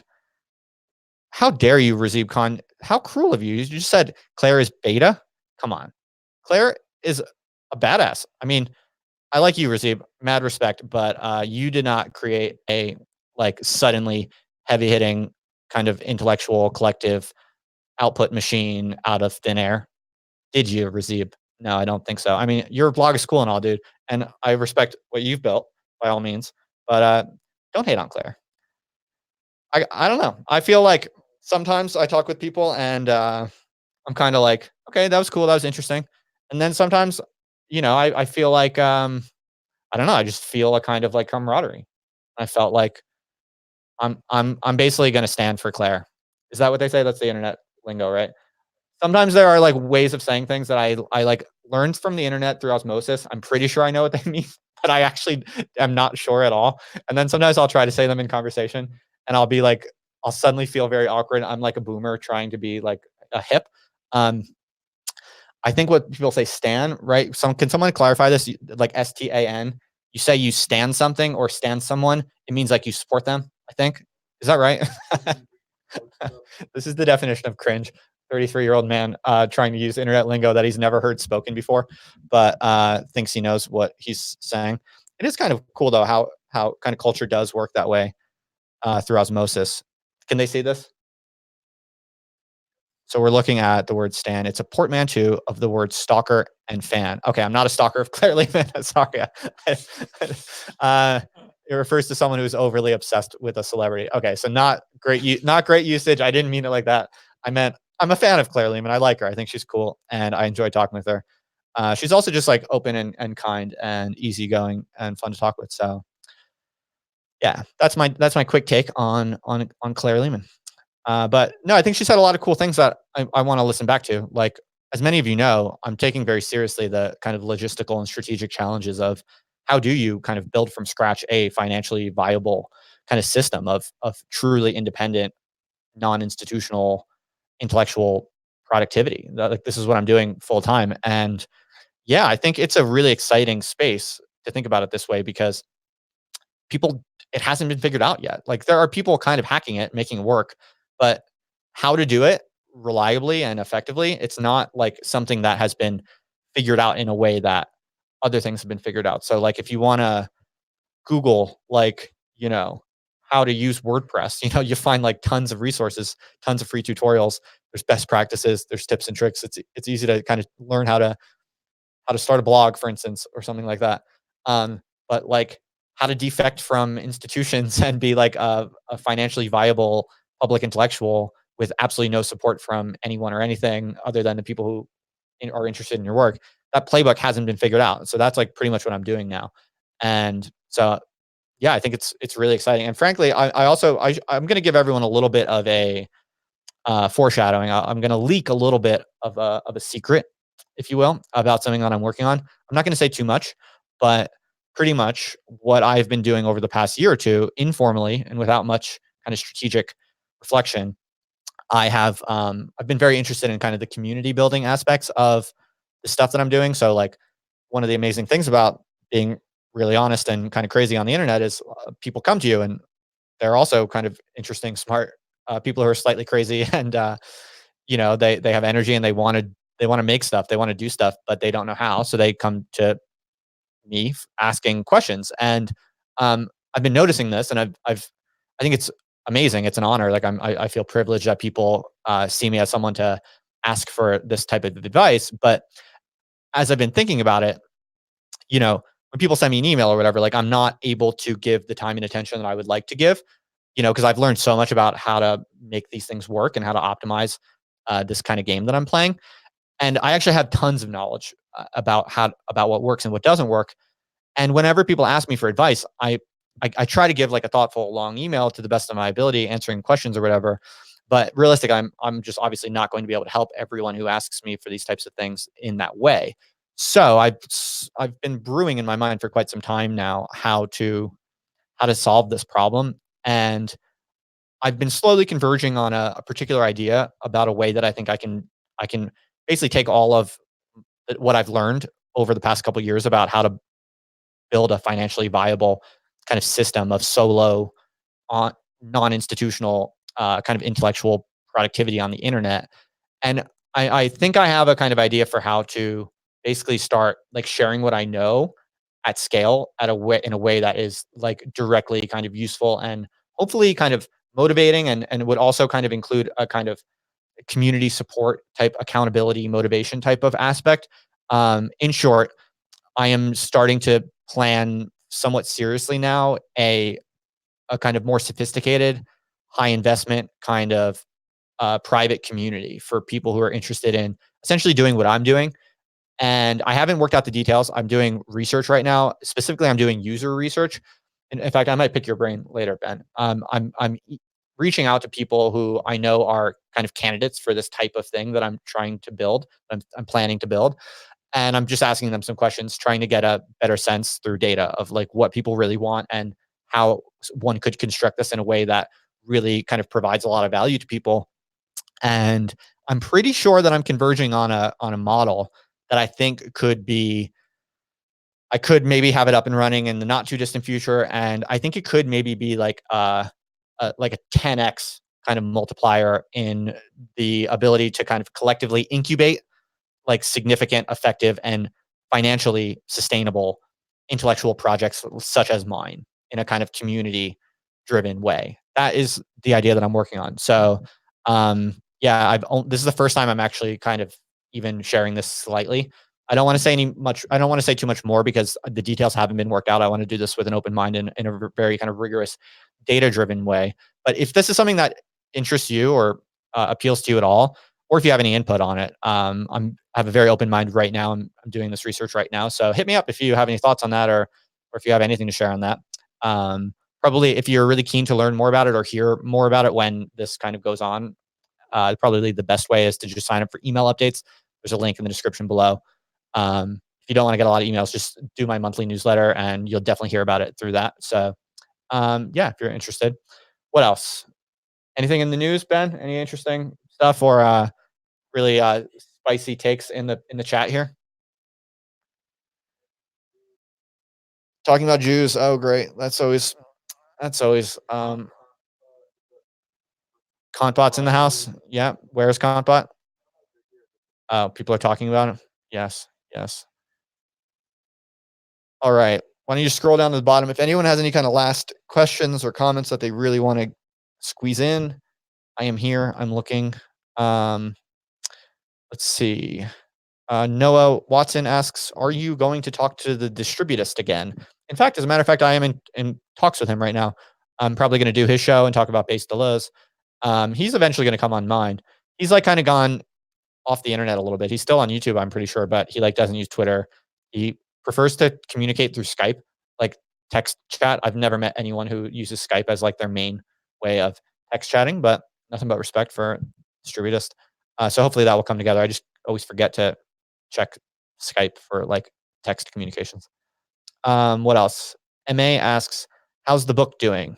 Depends on which book you're talking about. Base Deleuze is out. That's doing quite well. If you're talking about how is it doing in terms of sales and income, frankly, I'm quite happy. I was braced for like very, very modest results. You know, I really I wasn't expecting much. There's not really many people who are doing self-publishing in kind of highbrow philosophy domains. So there's not too much data for what to expect, like what kind of market there is for that.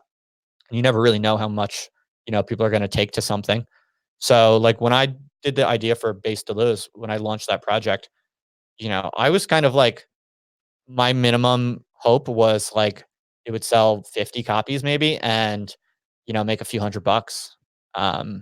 And I think currently it's, I think I sold almost about 200 and made almost about $2,000. Yeah, it's so, I mean, as a 1 month experiment, pretty much. I mean, I took my time a little bit and did other things too, but pretty much it was, in retrospect, I probably, if I did just that, I could have done the whole thing from start to finish in 1 month, realistically. Because it's a short book, like a book today is not, it's not the same thing that a book used to be. Like just what it means to call something a book is very different in the internet age. And people actually like short books. People want something that they can read in a weekend. It's fun. It's kind of easier, right? Um, and especially if you have like timely ideas that maybe aren't going to be that interesting for that long. I actually think I'm quite pleased also with the actual content of Base Blues. I thought it was a pretty damn good little book. It's just it's a short kind of spicy, fun kind of intellectual essay, if you will. But so I wouldn't like, put it on a bookshelf next to Kant's first critique or anything like that. But I think it's damn good. I think it's worth its weight. It's worth its price for sure. And it's got some really cool ideas in there that I think are really unique and that you're not going to find in any other Deleuze literature, which I actually really do think. And I tried to write it in a way that was fun and interesting and stimulating. So I'm quite proud of it, to be honest. I'm not too proud of it. It's a short book, right? But yeah, I would say in all dimensions, pretty much, I think the Base Deleuze project was a success. It was more of a success even than I hoped for. And frankly, it hasn't stopped selling. Like usually what they say is that after you launch a book, there's a period of sales and then it like goes to no sales and then you just don't really see many sales at all. But I still see like I have to do the analysis. I'm gonna, by the way, do a data analysis and kind of show you all the results and kind of in detail. But I still get like one sale every other day or something like that on average. It's definitely slowing down, but yeah, so it's not even done. It's not done selling. And I did a video course with it and I did an audiobook with it. So that I think is the reason why it made a good chunk of change because yeah, people just pay a little bit more for the audiobook and they pay um the video course is $50. So and like a small handful of people bought it. I wasn't expecting many people to buy it. That was really just I was literally like at the last minute, I was like, I'll just throw on there like a upgrade for a video course. I'll price it at $50 just to see what happens. And at the time I put it up there, I had zero content done for it. I was just like, if no one buys this, I'm not going to do the work. But if someone buys it, then I'll do the work. Uh, and at first, only one person bought it, and then I was like, oh, this is the worst outcome because it's not going to make that much money. I'm going to have to spend mad time on building up. Like I think I promised 6 video lectures, and so at first I was kind of like, $50 is cool, but that's like not worth all this work. But then like a few more people bought it. So that gave me some hope that, oh, actually, I'll put the work in, I'll make it good. And then there's some chance that in the future, like other people will want to buy it. And that's awesome. So yeah. Tom Clements asks a question, which I am going to dutifully not avoid. He asks, do I regularly go to mass? And the honest, unfortunate answer is that since I have moved to Albuquerque, no, I have been neglecting that. I feel bad about it. It's a failing on my part. I want to. I plan to. But yeah, I've been bad about that. When I was in England, I went pretty regularly because there was a church really close by. So it's no excuse, but it is just being honest about why. It's just because everything is so spread out in Albuquerque and I don't have a car. So I kind of don't do very much at all that like it requires a distance beyond walking. So I need to and I should, but I haven't been. Yeah. What else? Dank Audio Stash asks, well, there's an audio book already. Hell yeah, there's an audio book. You can get it with the book. It's just like a few extra bucks. And that was pretty cool doing the audiobook. I never did one of those before, but I think it sounds pretty damn good. Thanks to my patrons who hooked me up with fresh gear. Thank you for your support. What else? I feel like I'm starting to run out of steam a little bit. What do you think? Should I any kind of pressing questions or topics? Oh, good. Yeah, I'll take that. Dylan asks, what's the word on Deleuze versus Heidegger? Right. So that is absolutely in the works. It's coming along. It's just on a little bit of a slower timeline. I'm doing an online course with my friend and colleague Johannes Niederhauser, who is a Deleuze scholar. Many of you will remember him from our previous live streams. He's really, really good. I think. I think he's really smart, very, very articulate. He's very thoughtful and rigorous, and he has a really impressive, I think, admirable kind of attention to detail and the precise meanings of words. He's very careful and articulate, and he's also just cool. I always enjoy talking with him. People really liked our podcast on Heidegger, and he's not famous. Like he has a quite a small following. I think but I think he's like mu- much kind of higher quality and higher value than his current followings suggest. So I think he's very underrated, and he's very interested in doing the types of things that I'm doing, and in his own way, he's doing them also. We're both just kind of trying to figure out how to do all this. So we're friends and we talk, and so we decided to do an online course. We'll just give it a go. We'll see what happens. And so he's going to do a series of lectures. I'm going to do a series of lectures, and it's going to be on the philosophy of technology. He's going to lecture on Heidegger. I'm going to lecture on Deleuze, and we're going to kind of make it a bit of a back and forth, although it'll be relatively kind of self-contained, parallel tracks probably. So that is in the works. It's happening. Absolutely. If you look for the podcast, the live stream that I did with him, podcast or the live stream, there's a link to a sign up page. If you want to get the syllabus, you can check that out. But that is happening. He's busy. He works like full time, right? So not everyone can move as swiftly as I can because I'm doing the stuff full time. He does not have that luxury at the moment. So yeah, it's probably realistically, I don't want to make any promises. It's nice to just kind of have an open ended timeline, but we're definitely doing it. We still talk regularly about it. We're pushing it forward without a doubt. And probably realistically, sometime in January, I think is a realistic expectation for when that course will go live. But yeah, you can sign up now and then forget about it, and we'll let you know. What else? Zombie TV asks, did I expect the Greta tweet to generate as much controversy as it did?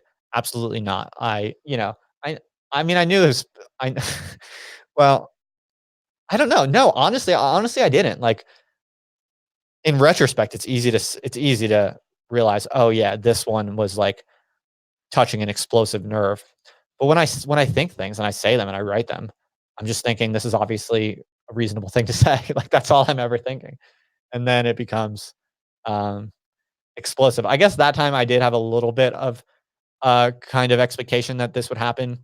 Because if you notice, I used the same kind of opening line. I started with not even being provocative, but the last time I had a viral tweet go really bad, it also started with not being provocative, but so that kind of gives you some indication that I had kind of a glimmer that this might be, an explosive one, but I had no idea it would be this explosive. This was by far, folks, the widest anything I've ever produced has traveled. I'm pretty confident. It was on Al Jazeera. It was featured on Al Jazeera. I think it was featured on a couple other American sites, like cable, like network news sites. I think I'm not sure about that, but I saw screenshots. Someone sent me like a screenshot video of it being featured on Al Jazeera. Um, I don't know if you're gonna be able to find it, and frankly, I don't want to. Oh yeah, there you go. Yeah, yeah. Oh wait, no, that's my old. That was the last time I appeared on Al Jazeera as a professional academic. Uh, honestly, let's not go into it. I kind of want to put it behind me. Yeah, no, thank you though. I appreciate you looking. Um, yeah, it was the most explosive anything I've ever said has been. And frankly, I don't want to give too much like I don't want to feed the trolls, but this one was actually I have extremely thick skin, but this one was actually kind of disruptive to my life. Um, because this was the first time ever that something I did on the internet led to multiple family members calling me. Uh, so that was kind of awkward. And I won't say too much more about that, but um, yeah, I have thick skin. I could care less what people say about me. I find it hilarious. And as I've been saying to people, it's fucking awesome and hilarious to when the world is sending you all this hate mail and you're watching like your patrons go up, you're watching like your email subscribers go up, you're getting like, Uh, it's actually quite like a fun and hilarious kind of thing to game. Uh, However, I love my family to death, and I want their peace of mind and comfort. And so, um, yeah, this was the first time that I was kind of like, yeah, okay, I need to kind of think about this a little, a little bit more. We'll see. Yeah. But it's fascinating because it's really, really fascinating, and I'm not just gonna talk about myself because that's not what's interesting. It's the phenomena, it's the mechanics. Um, like, what's interesting is that people think that if you're a professor, that has, like, a lot of pull, right? That has credibility, people care more about your words, you're more likely to have influence or impact. But it's like 5 or 6 months after I left academia that this random tweet had like way more, influence than anything else I've ever made. Now, you can reasonably question, oh, yeah, Justin, but is that really influence? Is that the kind of influence you want? Is that really going to uh, make any type of impact on the world, let alone a positive impact on the world? But you do not understand how these things work. And this is what I'm trying to get through to people. This is not just like a game that I'm playing for kicks. This actually does have positive impact. And here's why, people to have positive impact, for people to actually care about what you think and to actually for people to pay attention to what you're really trying to do on a serious level, you need you need people to know who you are and to check you out, to simply check you out, right? And then even if only a tiny fragment of the people who are looking at you because of this kind of provocative explosion, only a tiny minority of the people who come to you through that are going to see you and be like, "Oh, this guy's actually doing something really interesting and unique and impressive."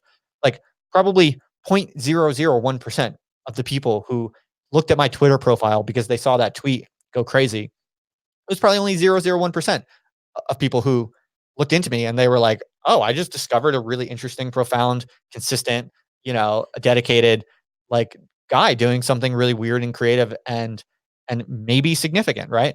But it only needs to be 0.001% of those people who see that, who see you that way, and then they DM you, they get on your mailing list, they join your Discord server, and then if you do that multiple times, then in 5 years and 10 years, all of a sudden you have like a fairly large number of people who actually understand what you're trying to do and care about what you're trying to do, and they like you for what you're trying to do. So like that works. I fundamentally believe in the logic of that kind of phenomena. Now I'm not that doesn't mean that I'm telling people to go out and just go max edge lord to basically like attract as much ire as you can possibly. No, of course not. I'm not in any way suggesting people should become publicity hounds.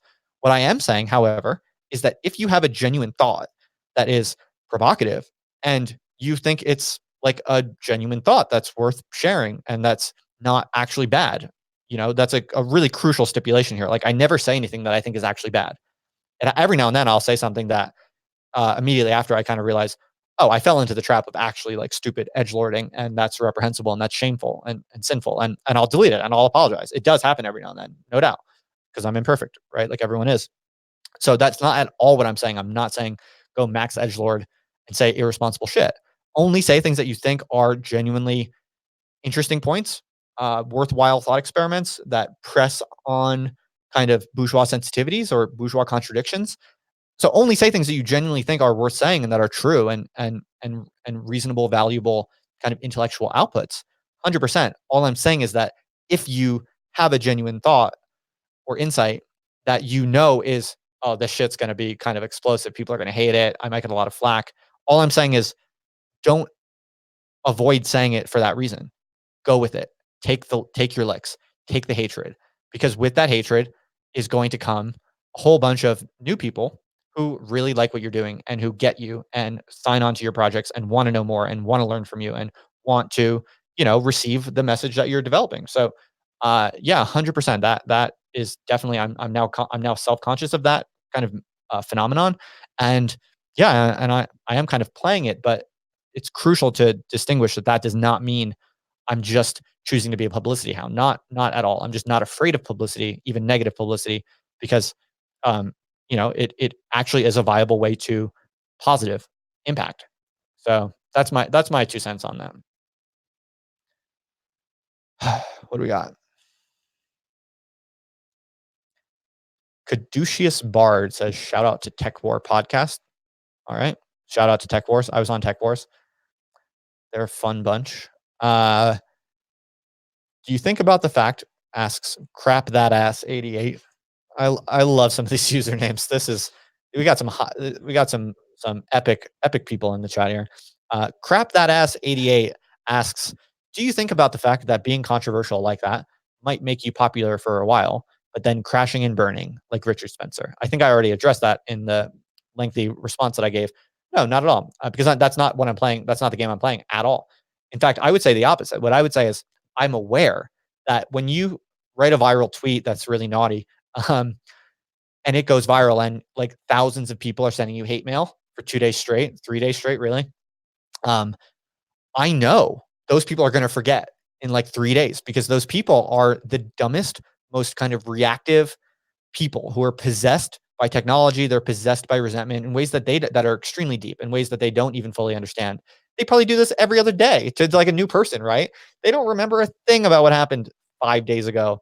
They forget the scandal du jour. And that's exactly what I'm saying. I'm saying take the hatred from them because who cares? They're not going to remember. It's not going to last. So I would say it's the negative flack that is short term, that doesn't last, and that dissipates, and people forget about it. And what's left over, what actually does last, is those 5, 10, maybe 50 people who found out about you through this word of mouth, and who are actually now paying close attention to what you're doing because they really get it or like it. So that is actually long term. That's sustainable. That those people will stick with you because look, here's the thing, folks. Genuine kind of radical, committed public intellectualism, like the kind that I'm trying to cultivate, that I believe in, is extremely rare. It just is. I'm not saying I'm special or anything. It's just, as a matter of fact, it's extremely rare. It's just not a game that many people play nowadays because it is hard, because people hate it. You get hatred. You know, it's tough. But if you do it, people know it. Like there are people out there looking for this kind of thing and that want to read and listen to like really kind of crazy, provocative, kind of dangerous, whatever intellectuals, and this type of like negative virality uh, actually makes a lot of people be like, oh, I want to learn more about this guy, you know? And so yeah, I honestly think that is how it works. And if you believe in the truth of what you're doing, if you believe that you're really working for honorable motives and you're just trying to kind of seek the truth as radically as you can, if you are confident that that's truly what you're doing, then I think you can do this somewhat consciously with a good conscience. That's my take anyway. Noah Watson says, but if people Google your name in the future, this tweet is going to be the first thing they see. Absolutely not, dude. It's going to be replaced by the next provocative thing I say in no time. Dude, this is not this ain't my first rodeo. I've done this many times. I've been through this many times, and I know how it works. First of all, everyone is going to forget in like a week. Second of all, even if there are digital traces, it still doesn't cause a problem for the longer logic of the strategy that I'm articulating here, because it's still the case that if you're a type of person who's looking for radical, provocative, like thinkers who are willing to take risks and willing to take social punishment, if you Google my name and you see, oh, this guy gets in trouble all the time, my logic still holds. You're going to think to yourself, oh, let me look into this guy. It's kind of interesting, right?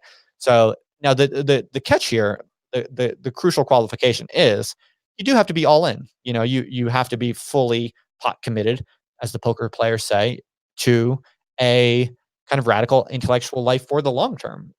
And that's hard to do for sure. That has risks for sure. I wouldn't recommend it for the weak of heart. But if you want to be a true intellectual, I hate to sound so kind of, I know people think that's pretentious. I know people think like, I get a lot of, people make fun of me for the way that I talk about this like so earnestly or whatever. And again, I'm not saying that I am this, that I'm like some special, genius or anything. Not at all. I'm just trying to figure it out. That is what I'm looking for. It's what I'm trying to do. That is my goal and my aspiration, and it always has been. It's a certain vision of a kind of ideal, just absolutely uncalculating, dangerously, recklessly honest kind of thinker who just kind of pursues every kind of thought possibility to the most extreme degree possible and doesn't really care what the fallout is. Like I think that's the proper mode for any true intellectual. And I'm not saying that I've achieved it or I'm the apotheosis of it, but I'm aiming for that. I aspire to achieve that type of grandeur, and it is grandeur. There's a difference between aspiring to grandeur and having delusions of grandeur. I think I'm very realistic about, the very modest, kind of, particular game that I'm playing in my own small little slice of the world. I don't think I have any delusions of grandeur, but my aspirations are grand for sure. I think people should have no shame in that.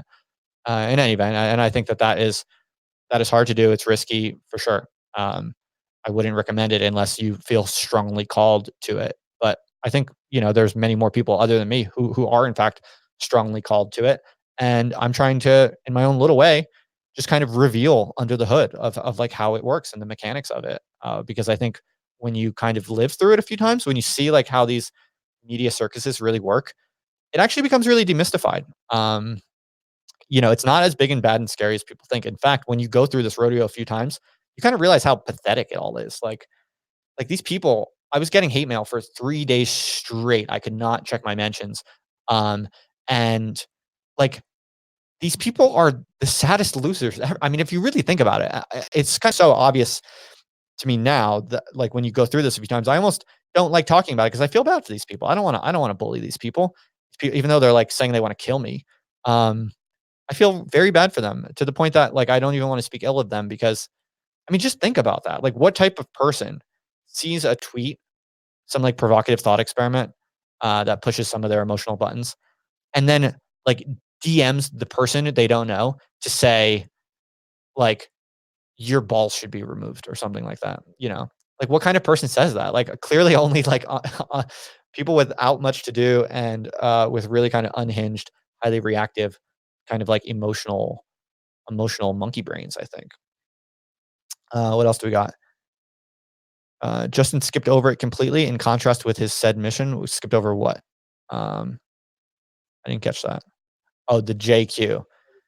Um, that means the Jewish question and all the Zenji, sorry, I'm probably fried now.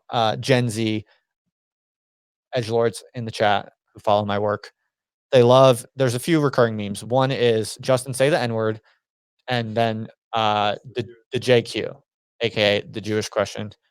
And look, all right, here, once and for all, I'm going to address the JQ.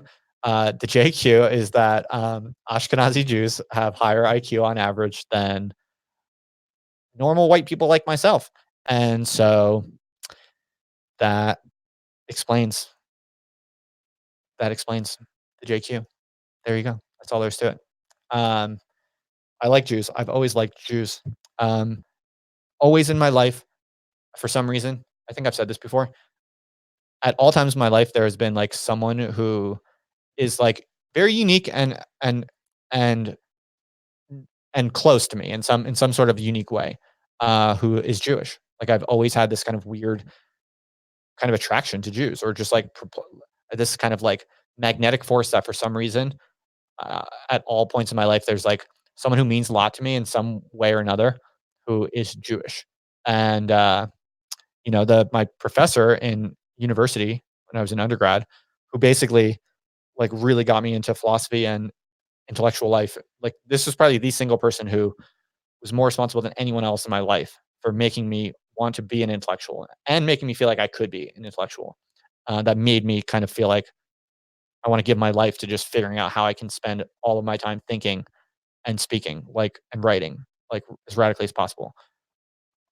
It was a professor who was an Orthodox Jew. He was a rabbi and a theologian in some sense and a political theorist. And yeah, shout out to him. I'm sure.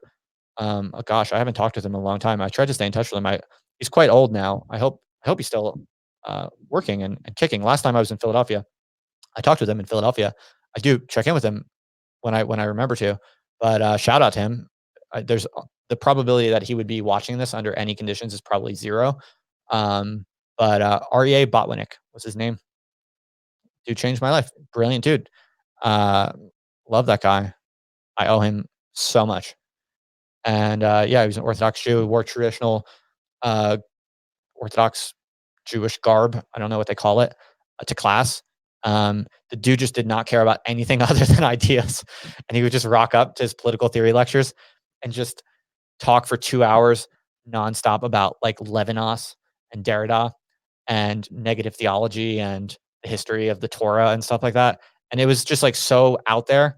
And all the other students, like almost all the other students, except me and a few other small group of people, everyone was just kind of like, what the fuck is this guy talking about? And they're like sleeping and they're like totally confused. And but like me and maybe like 2 or 3 other people, I just loved this guy. I loved his lectures. I loved going in there with like I'd bring in my big cup of coffee from Starbucks and I would just listen to this guy lecture. He would just pretty much rant. He was like old school, no PowerPoints, no nothing, just papers. And he would basically just speak about like crazy shit about Levinas and Derrida and Nietzsche and so much more. And I would just listen with excitement and just feel like thrilled and inspired and just kind of think like this guy is a real intellectual. You know, he's obsessed with ideas. He doesn't care about anything else. He doesn't care if people like him. He doesn't care if he looks cool. He's wearing traditional like Orthodox Jewish garb. You know, he looks like a rabbi. Just doesn't care about anything other than ideas. And he cared about ideas so much and just spoke with energy and enthusiasm. And the dude absolutely changed my life. I Yeah, it's too bad he doesn't. It's too bad he's almost certainly too old to be watching YouTube because I would love to. I would love to tell him everything I just said. I haven't talked to him in a while. I've definitely have told him how much he means to me, but yeah, it's a nice trip down memory lane. So thanks for whatever. Thanks to whoever. Yeah. Thanks to the person for asking about the JQ. Thank you for inspiring this trip down memory lane. Jews are awesome. What is it? All right, let's see. Do you think the idea that we live in a cancel culture is overblown? A lot of people seem to be identifying themselves as canceled just because people on the internet are mad at them. It's a good question, Zombie. Um, I think I would say 2 things. One, you can affirm that cancel culture is absolutely real. I mean, it does seem to be real, right? There are many cases of people actually being canceled and experiencing major decreases in status and income because someone or some group uh, accuse them of some kind of moral violation of one kind or another. And so cancellation seems to be a real phenomenon. It seems to happen plenty. And that seems objectively true. Now, I think you can also say that it's a complex kind of strategic interaction going on here, and there's social learning involved, and some people are getting smart to it, and there's different factions. So, of course, it's always going to be complicated. Um, and I think what's happening is that now people are kind of realizing that this is really kind of stupid herd behavior that's relatively easy to game. And what's happening now is that if you get canceled and you know what's going on, like you understand how the culture works and you have a kind of prescient political sense of the mechanics of attention and influence, then you can get canceled. And if you ride it correctly, it can actually lead to an increase in status and capital on condition that you switch domains, right? So you have to kind of trade in your old capital in one domain. But if you stay strong and confident and you ride it with style and grace and you follow certain strategies, which are the strategies I'm essentially articulating throughout these live streams that I'm always talking about and trying to share with people, which I've learned from experience. If you follow those strategies, then you can get canceled and come out ahead. You can actually come out on a higher level in terms of status and income than you had when you were canceled.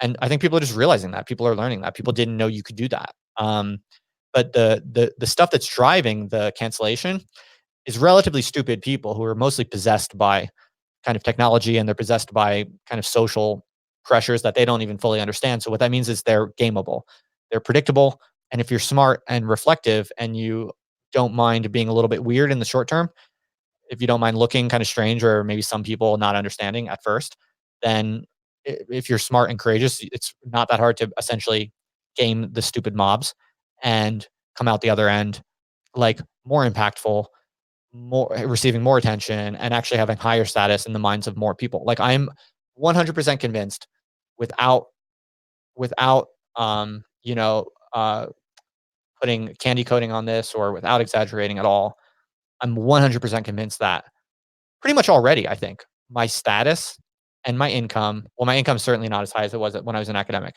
but my status is higher.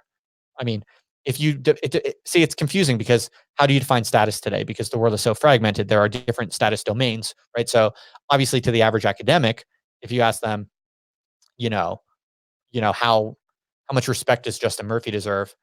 Maybe like the net answer to that from academics is maybe a little bit lower. Frankly, I'm not even sure that's the case because I was a good academic, like I was successful and I published good, peer reviewed research and it was in good journals and stuff. And I was definitely like promising. I was early career, so I didn't have that much time yet to really kind of establish myself as a major kind of academic force. But I was definitely doing well. I was definitely on an upward trajectory. But because I was still in the early career period, I never had that much cultural capital as a professor. Like I was never influential in my fields. I didn't have the time yet, to do that. Um, so if you're kind of at the beginning of a kind of traditional career climb and you face the possibility of cancellation, that's kind of a uniquely attractive position to be in some sense because by moving out of academia and taking my cancellation and doing it, with style and grace, I think anyway, or just doing it, doing it consciously and having fun with it and not backing down and doubling down, in other words, on your own freedom and your own uniqueness or whatever, then if you're starting at a relatively low kind of level in your traditional career and you're relatively young, then you can just move laterally into the weird internet world.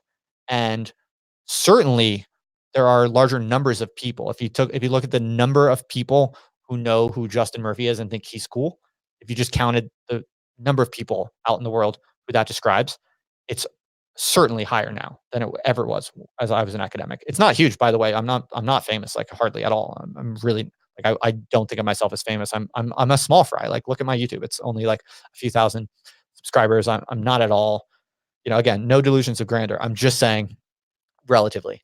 If you look at my kind of impact or influence or reach or respect or however you want to kind of operationalize social status, uh, yeah, it's almost certainly higher now. It's just different people. So if you care more about like what academics think about you, then if you want to weight that and say like, oh, their opinions matter more, you could make that argument if that's how you say it. That's fine.